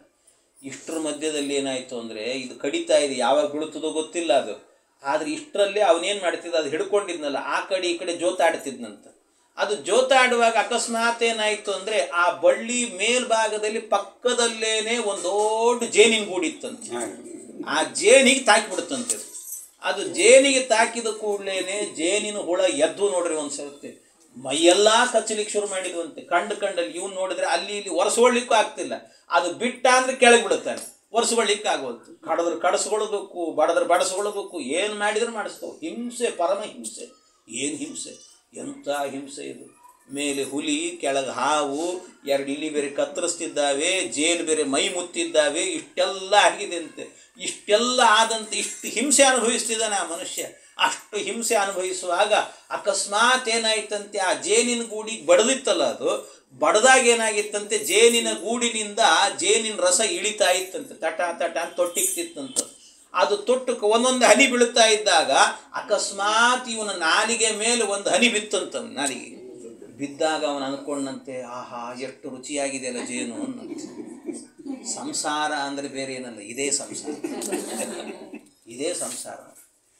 ಯಾಕೆ ಅಂದರೆ ನಮಗೂ ಕೂಡ ನಾವು ಹೊರಗೆ ಹೋಗ್ತೀವಿ, ಮನೆಯಿಂದ ಹೊರಗೆ ಹೋಗ್ತೀವಿ ದುಡಿಲಿಕ್ಕೆ ಅಂದರೆ ಎಷ್ಟು ಮಂದಿ ನಮ್ಮನ್ನು ಹುಲಿಯಂತೆ ಕಾದು ನಿಂತಿದ್ದಾರೆ ಹೇಳ್ರಿ, ತಿನ್ನಬೇಕು ನಿಮ್ಮನ್ನು ಅಂತ. ಎಷ್ಟು ಜನ ಕಾಯ್ತಿರ್ತಾರೆ. ಈ ಹುಲಿ ಏನಾದರೂ ಮಾಡಿ ಇವನನ್ನು ನುಂಗಿ ಹಾಕಿಬಿಡ್ಬೇಕಲ್ಲ, ಚೆನ್ನಾಗಿ ಬದುಕ್ತಿದ್ದಾನೆ ಇವನನ್ನು ಏನಾದರೂ ಮಾಡಿ ನುಂಗಬೇಕು ಅಂತಲೇ ಕಾಯ್ತಿರ್ತಾರೆ ಎಷ್ಟೋ ಮಂದಿ. ಆದ್ದರಿಂದ ಹುಲಿಯಂತೆ ಕಾಯುವವರು ಬೇಕಾದಷ್ಟು ಮಂದಿ ಇದ್ದಾರೆ. ಹೋಗ್ಲಿ, ಮನೆ ಒಳಗೆ ಹೋಗೋಣ ಅಂತಂದರೆ ಹೆಂಡತಿಗೆ ಗಂಡ ಹೆಬ್ಬಾವಾಗಿರ್ತಾನೆ, ಗಂಡನಿಗೆ ಹೆಂಡತಿ ಆಗಿರ್ತಾನೆ. ಏನು ಮಾಡಬೇಕು? ಇಷ್ಟು ಭಾಳ ಹಿಂಸೆ ಇರ್ತದೆ. ಯಾವಾಗ ಯಾರು ನುಂಗ್ತಾರೋ ಗೊತ್ತಿಲ್ಲ, ಅಂತಹ ಸ್ಥಿತಿ ಇರ್ತದೆ. ಇವ್ರ ಬಾಯಿ ಒಳಗೆ ಅವ್ರು ಇರ್ಬೇಕು, ಅವ್ರ ಬಾಯಿ ಒಳಗೆ ಇವ್ರು ಇರ್ಬೇಕು, ಹಾಗೆ ಇರ್ತದೆ. ಆ ರೀತಿಯಲ್ಲಿ ಇಂಥ ಸ್ಥಿತಿ. ಹೋಗ್ಲಿ, ಮಕ್ಕಳಾದರೂ ನೆಮ್ಮದಿ ಕೊಡ್ತಾರ ಅಂತಂದರೆ ಜೇನಿನಂತೆ ಮುತ್ತಿರ್ತಾವೆ ಮೈಯೆಲ್ಲ ಜೇನಿನ. ಇನ್ನು ಬಂಧುಗಳಿರ್ತಾರಲ್ಲ, ಆಗಾಗ ಬರ್ತಿರ್ತಾರೆ, ಅವ್ರು ಒಳಗೇ ಇರ್ತಾರೆ, ಹೊರಗೆ ಬಂದು ಹೋಗ್ತಿರ್ತಾರೆ. ಯಾವಾಗಲಾದರೂ ನಿಮ್ಮನ್ನು ಇಲಿಗಳಂತೆ ಬಂದು ಆ ಬಳ್ಳಿ ಕತ್ತರಿಸ್ಬೇಕು ಅಂತಲೇ ಕಾಯ್ತಿರ್ತಾರಂತವ್ರು, ಹೀಗಿರ್ತಾರೆ. ಆದ್ದರಿಂದ ಸಂಸಾರ ಅಂದರೆ ಇಷ್ಟೆಲ್ಲ ಇರ್ತದೆ. ಇದರ ಮಧ್ಯದಲ್ಲಿ ಏನಾಗ್ತದಂತೆ, ಮನುಷ್ಯನಿಗೆ ಒಂದು ಸಣ್ಣ ಸುಖ ಸಿಗ್ತದೆ, ಎಲ್ಲೋ ಒಂದು ಸಣ್ಣ ಸುಖ. ಆ ಸುಖವನ್ನೇ ಪರಮ ಸುಖ ಅಂತ ತಿಳ್ಕೊಂಡು ಜೇನಿನ ಹನಿ ಬಿದ್ದಾಗ ಎಂಥ ಅದ್ಭುತ ಈ ಜೇನು ಅಂತಾನಲ್ಲ, ಹಾಗೆ ಆ ಸಣ್ಣ ಸುಖವನ್ನೇ ಪರಮ ಸುಖ ಅಂತ ತಿಳ್ಕೊಂಡು ಆಹಾ ಅದ್ಭುತ ಅದ್ಭುತ ಅಂತ ಹೇಳ್ತಾನಂತೆ ಮನುಷ್ಯ ಅಂತ ಹೇಳ್ತಾನೆ. ಇದು ಸಂಸಾರ ಅಂತಂದರೆ. ಈ ಸಂಸಾರದ ಬಗ್ಗೆ ನಿನಗಿನ್ನೂ ಇದರಲ್ಲಿ ವೈರಾಗ್ಯ ಎನ್ನುವಂಥದ್ದಿಲ್ಲಲ್ಲ, ಇದರಲ್ಲೇ ಬದುಕಬೇಕು ಅಂತಿದ್ದೀಯಲ್ಲೋ ನೀನು ಅಂತ ಇಷ್ಟೆಲ್ಲ ವರ್ಣನೆಗಳನ್ನು ಮಾಡಿದಾಗ ಆಗ ಅವನು ಹೇಳ್ತಾನೆ, ಆಹಾ ನನ್ನ ಕಣ್ಣು ತೆರೆಸಿದರೆ ಇನ್ನು ನಾನು ಈ ಸಂಸಾರದಲ್ಲಿ ಆಸಕ್ತನಾಗೋದಿಲ್ಲ. ನಾನು ಕಪಿಲಾಶ್ರಮಕ್ಕೆ ಹೋಗ್ತೀನಿ, ತತ್ವಜ್ಞಾನವನ್ನು ಪಡ್ಕೊಂಡು ಮೋಕ್ಷದ ಮಾರ್ಗಕ್ಕೆ ಹೋಗ್ತೇನೆ ಅಂತ ಅಲ್ಲಿಂದ ಅವರು ಹೊರಟು ಬಿಡ್ತಾರೆ. ನಾನು ಮೋಕ್ಷದ ಮಾರ್ಗವನ್ನು ಹಿಡಿದು ಹೊರಡುತ್ತೇನೆ ಅಂತ ಹೇಳಿ ಹೊರಟರಂತೆ.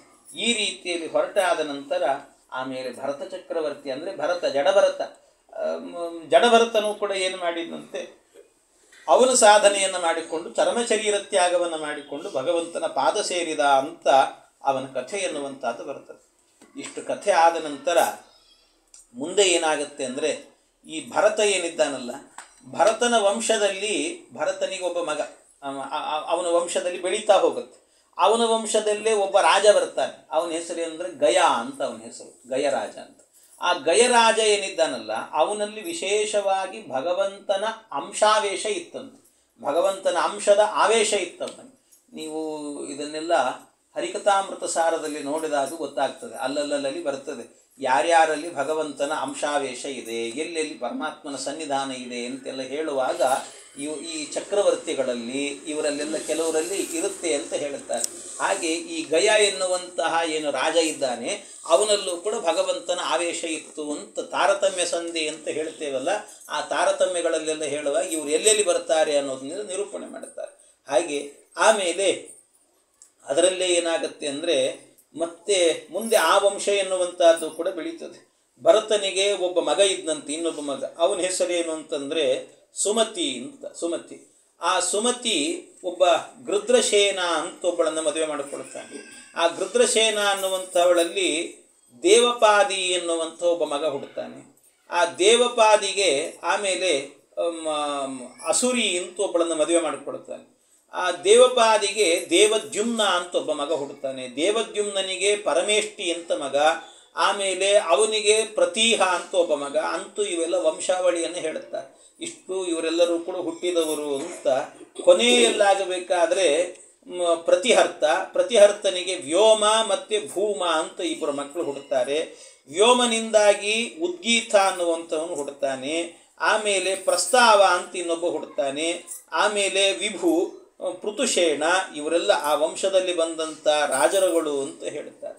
ಇಂತಿಂಥ ರಾಜರುಗಳೆಲ್ಲರೂ ಕೂಡ ಹುಟ್ಟಿ ಆದ ನಂತರ ಗಯಂ ನೃಪಂ ಪ್ರತಿಯಾತಿ ಕರ್ಮಭಿಹಿ ಯಜ್ವಾಭಿಮಾನಿ ಬಹುವಿದ್ ಧರ್ಮಗೋಪ್ತಾ ಸದಾಗತ ಶ್ರೀ ಸದಸಸ್ವತಿ ಸತಾಂ ಸತ್ಸೇವಕೋನ್ಯೋ ಭಗವತ್ ಕಲಾಮೃತೆ. ಇನ್ನು ಇವರೆಲ್ಲ ಯಜ್ಞಗಳನ್ನು ಯಾಗಗಳನ್ನೆಲ್ಲ ಮಾಡಿಕೊಂಡು ವಿಶೇಷವಾಗಿ ಭಗವಂತನ ಆರಾಧನೆಯನ್ನು ಮಾಡಿದಂಥವರು ಗಯ ಏನಿದ್ದಾನೆ ಭಗವಂತನ ಆ ಒಂದು ಆವೇಶ ಇರುವಂಥ ಒಂದು ವಿಶೇಷವಾದಂಥ ವ್ಯಕ್ತಿ, ಅವನಲ್ಲಿ ವಿಶೇಷವಾಗಿ ಭಗವಂತನ ಸನ್ನಿಧಾನ ಇತ್ತು ಅಂತ ಅವನನ್ನು ವರ್ಣನೆ ಮಾಡುತ್ತಾರೆ. ಇದೆಲ್ಲವೂ ಕೂಡ ಅಲ್ಲಿ ಬಂದಿರುವಂಥದ್ದು. ಗಯನಿಗೆ ಚಿತ್ರರಥ ಅಂತ ಒಬ್ಬ ಮಗ ಹುಡ್ತಾನೆ, ಆಮೇಲೆ ಅವನಿಗೆ ಒಬ್ಬ ಅವರೋಧನ ಅಂತ ಮಗ ಹುಡ್ತಾನೆ. ಹೀಗೆಲ್ಲ ಸಮ್ರಾಟ್ ಅಂತ ಒಬ್ಬ ಮಗ ಆ ವಂಶದಲ್ಲಿ ಬೆಳೆದು ಬರುವಂಥದ್ದು. ಹೀಗೆಲ್ಲ ಹೇಳ್ತಾ ಹೋಗ್ತಾರೆ. ಅನೇಕ ಮಂದಿ ಅವರದ್ದು ವಂಶವನ್ನೆಲ್ಲ ನಿರೂಪಣೆ ಮಾಡಿದ್ದಾರೆ. ಇಷ್ಟೆಲ್ಲ ಹೇಳಿದ ಮೇಲೆ ಆಗ ಪರೀಕ್ಷಿನ್ ಮಹಾರಾಜರೇನು ಮಾಡ್ತಾರೆ ಅಂದರೆ, ಸ್ವಾಮಿ ಈ ಚರಿತ್ರೆಯನ್ನೆಲ್ಲ ಕೇಳಿ ಸಂತೋಷ ಆಯಿತು.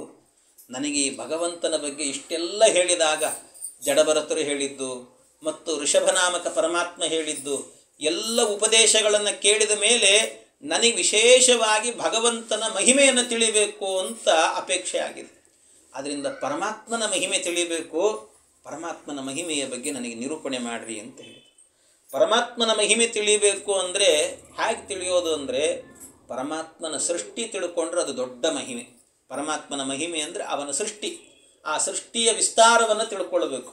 ಸೃಷ್ಟಿ ಮಾಡಿದ್ದಾನಲ್ಲ ಭಗವಂತ, ಇಡೀ ಬ್ರಹ್ಮಾಂಡದ ಸೃಷ್ಟಿ ಮಾಡಿದ್ದಾನೆ ದೇವರು. ಈ ಬ್ರಹ್ಮಾಂಡವನ್ನು ಸೃಷ್ಟಿ ಮಾಡಿದಂಥ ಪರಮಾತ್ಮನ ವಿಚಿತ್ರವಾದಂಥ ಲೀಲೆ ಇದೆಯಲ್ಲ, ಅದು ಹೇಗಿದೆ ಅನ್ನೋದನ್ನು ಅರ್ಥ ಮಾಡಿಕೊಳ್ಬೇಕು. ಬಹಳ ಅದ್ಭುತವಾದಂಥ ಲೀಲೆ ಇದು ಪರಮಾತ್ಮನದು. ಸಮಗ್ರವಾದಂಥ ಒಂದು ಬ್ರಹ್ಮಾಂಡ ಅಂತ, ಸಮಗ್ರ ಬ್ರಹ್ಮಾಂಡ. ಈ ಸಮಗ್ರವಾದಂಥ ಬ್ರಹ್ಮಾಂಡವನ್ನೇ ಹೇಗೆ ಸೃಷ್ಟಿ ಮಾಡಿದ್ದಾನೆ ದೇವರು, ಇದರದೇ ಒಂದು ಅದ್ಭುತ. ಇದನ್ನು ವಿಸ್ತಾರವಾಗಿ ನಿರೂಪಣೆ ಮಾಡುತ್ತಾರೆ ಶುಕಾಚಾರ್ಯ. ಎಷ್ಟು ವಿಸ್ತಾರವಾಗಿ ಹೇಳುತ್ತಾರೆ.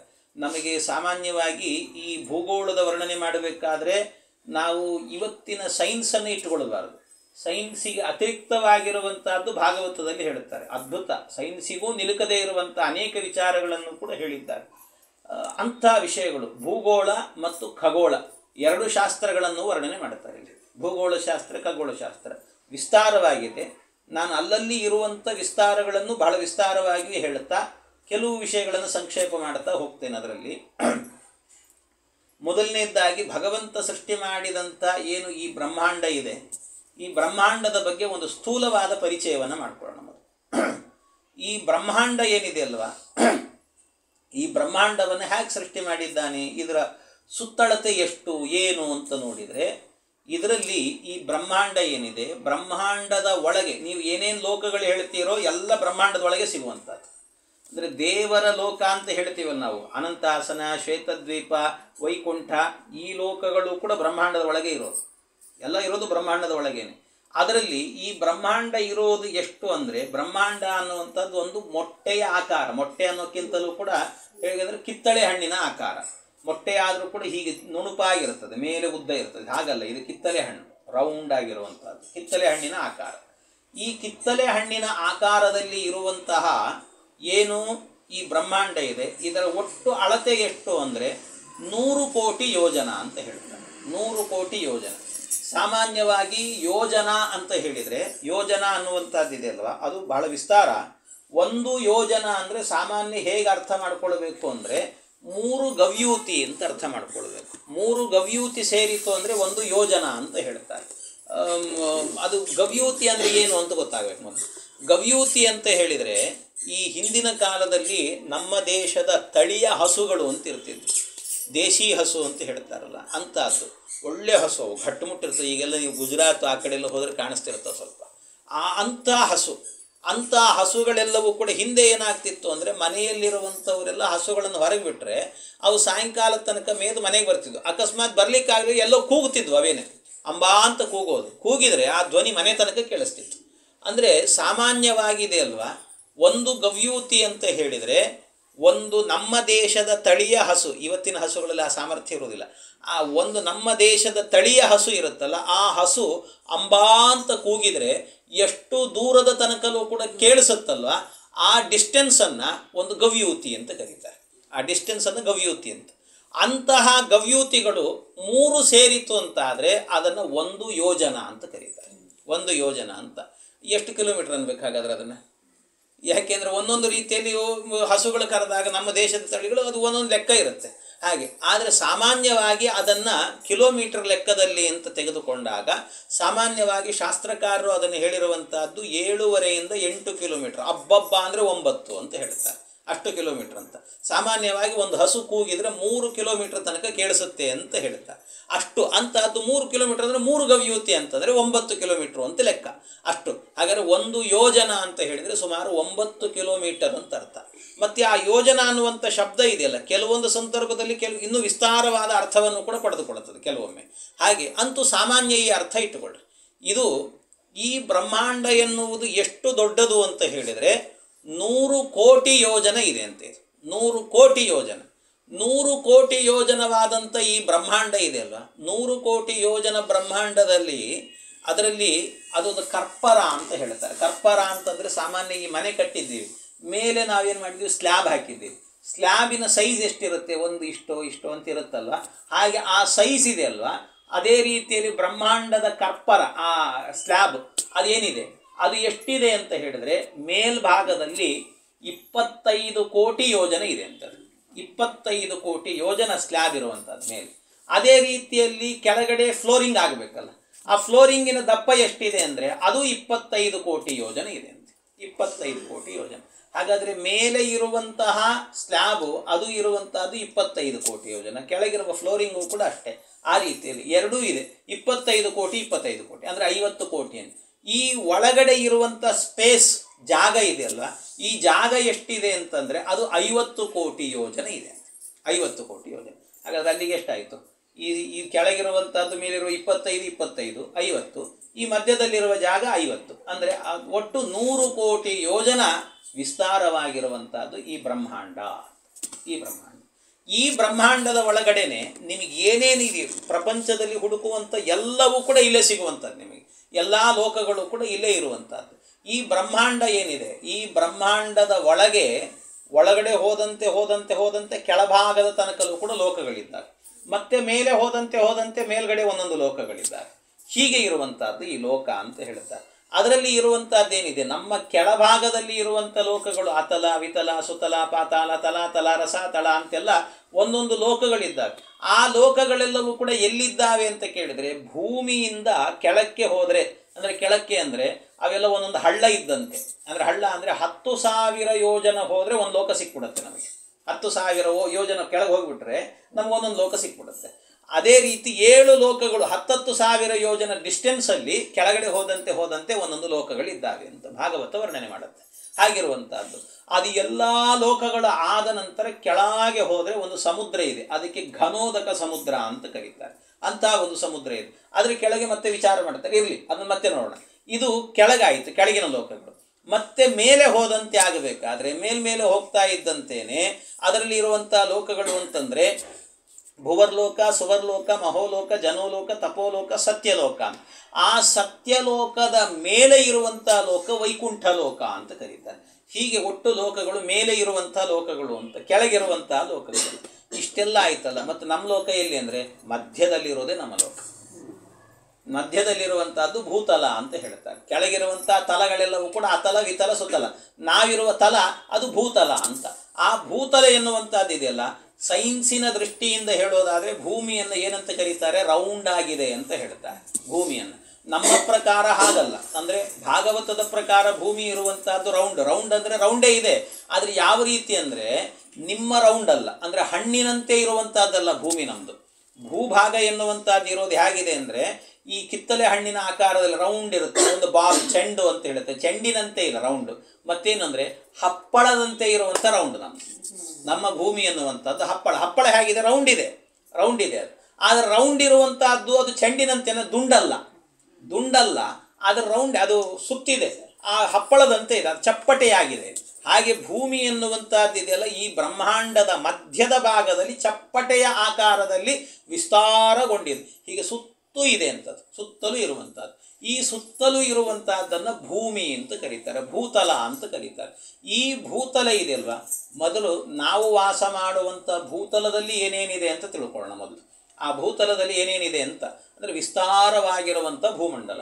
ಅದರಲ್ಲಿ ನಾವಿರುವ ಜಾಗದಿಂದ ಹಿಡ್ಕೊಂಡು ನಾವು ಇಲ್ಲದೇ ಇರುವ ಜಾಗದ ತನಕಲ್ಲೂ ಕೂಡ ಎಲ್ಲ ವಿಸ್ತಾರವಾಗಿರುವಂಥದ್ದನ್ನೆಲ್ಲ ವಿಚಾರ ಮಾಡಬೇಕೀಗ ನಾವು. ಅಷ್ಟು ಸುತ್ತಲೂ ಇರುವಂಥದ್ದು ಹಾಗಾದರೆ ಈ ಭೂಮಿ ಹೇಗಿದೆ ಅಂದರೆ ಇದರ ಮಧ್ಯದಲ್ಲಿ ಒಂದು ನಾವಿರೋ ಜಾಗಕ್ಕೆ ಜಂಬೂ ದ್ವೀಪ ಅಂತ ಕರೀತಾರೆ. ಸುತ್ತಲೂ ಒಂದು ಸಮುದ್ರ, ಆಮೇಲೆ ಒಂದು ದ್ವೀಪ, ಆಮೇಲೆ ಸಮುದ್ರ, ಹೀಗೆ ಸಪ್ತದ್ವೀಪ ವಸುಂಧರ ಅಂತ 7 ದ್ವೀಪಗಳು 7 ಸಮುದ್ರಗಳು ಇದ್ದಾವೆ ಅಂತ. ಅದಾದ ಮೇಲೆ ಮತ್ತೊಂದು ಲೋಕ ಬರುತ್ತೆ, ಅದಾದಮೇಲೆ ಒಂದು ಲೋಕ, ಅದಾದಮೇಲೆ ಒಂದು ಲೋಕ, ಅದಾದಮೇಲೆ ಒಂದು ಲೋಕ, ಹೀಗೆ ಆ ಎಲ್ಲ ಲೋಕಗಳು ಕೂಡ ಇರುವಂತಹದ್ದು ಕೂಡ ಎಲ್ಲ ಭೂಮಿಯಲ್ಲೇ ಇರೋದು. ನಾವಿರುವ ದ್ವೀಪಕ್ಕೆ ಜಂಬೂ ದ್ವೀಪ ಯಾಕೆ ಈ ಹೆಸರು ಅಂತ ವರ್ಣನೆ ಮಾಡ್ತಾರೆ. ಮತ್ತೆ ಇರುವಂಥ ದ್ವೀಪಗಳು ಯಾವುದು, ಆಮೇಲಿರುವ ಸಮುದ್ರ ಯಾವುದು, ಯಾವ್ಯಾವ ಸಮುದ್ರದಲ್ಲಿ ಏನು ವಿಶೇಷತೆ ಇದೆ, ಇದನ್ನೆಲ್ಲ ನಿರೂಪಣೆ ಮಾಡ್ತಾರೆ. ಅದರ ವಿಸ್ತಾರ ಎಷ್ಟು, ಇದನ್ನೆಲ್ಲ ನಿರೂಪಣೆ ಮಾಡ್ತಾರೆ. ಆ ಭೂಮಂಡಲದ ವಿಸ್ತಾರವನ್ನು ಹೇಳಬೇಕಾದ್ರೆ ಅಂದರೆ ಸ್ವಲ್ಪ ನಮ್ಮ ಮನಸ್ಸೆಲ್ಲ ಇಲ್ಲಿ ಏಕಾಗ್ರತೆಯಿಂದ ಕೂತಿದ್ರೆ ಮಾತ್ರ ಅರ್ಥ ಆಗ್ತದೆ, ಇಲ್ಲದಿದ್ದರೆ ಇಲ್ಲ. ಹಾಗಾಗಿ ನಾಳೆ ಬರುವಾಗ ಅದಕ್ಕೆ ಸನ್ನದ್ಧರಾಗಿ ಬನ್ನಿ ಅಂತ ಹೇಳುತ್ತಾ ಇನ್ನಿದ ಉಪನ್ಯಾಸ ಕೃಷ್ಣ ಅರ್ಪಣ.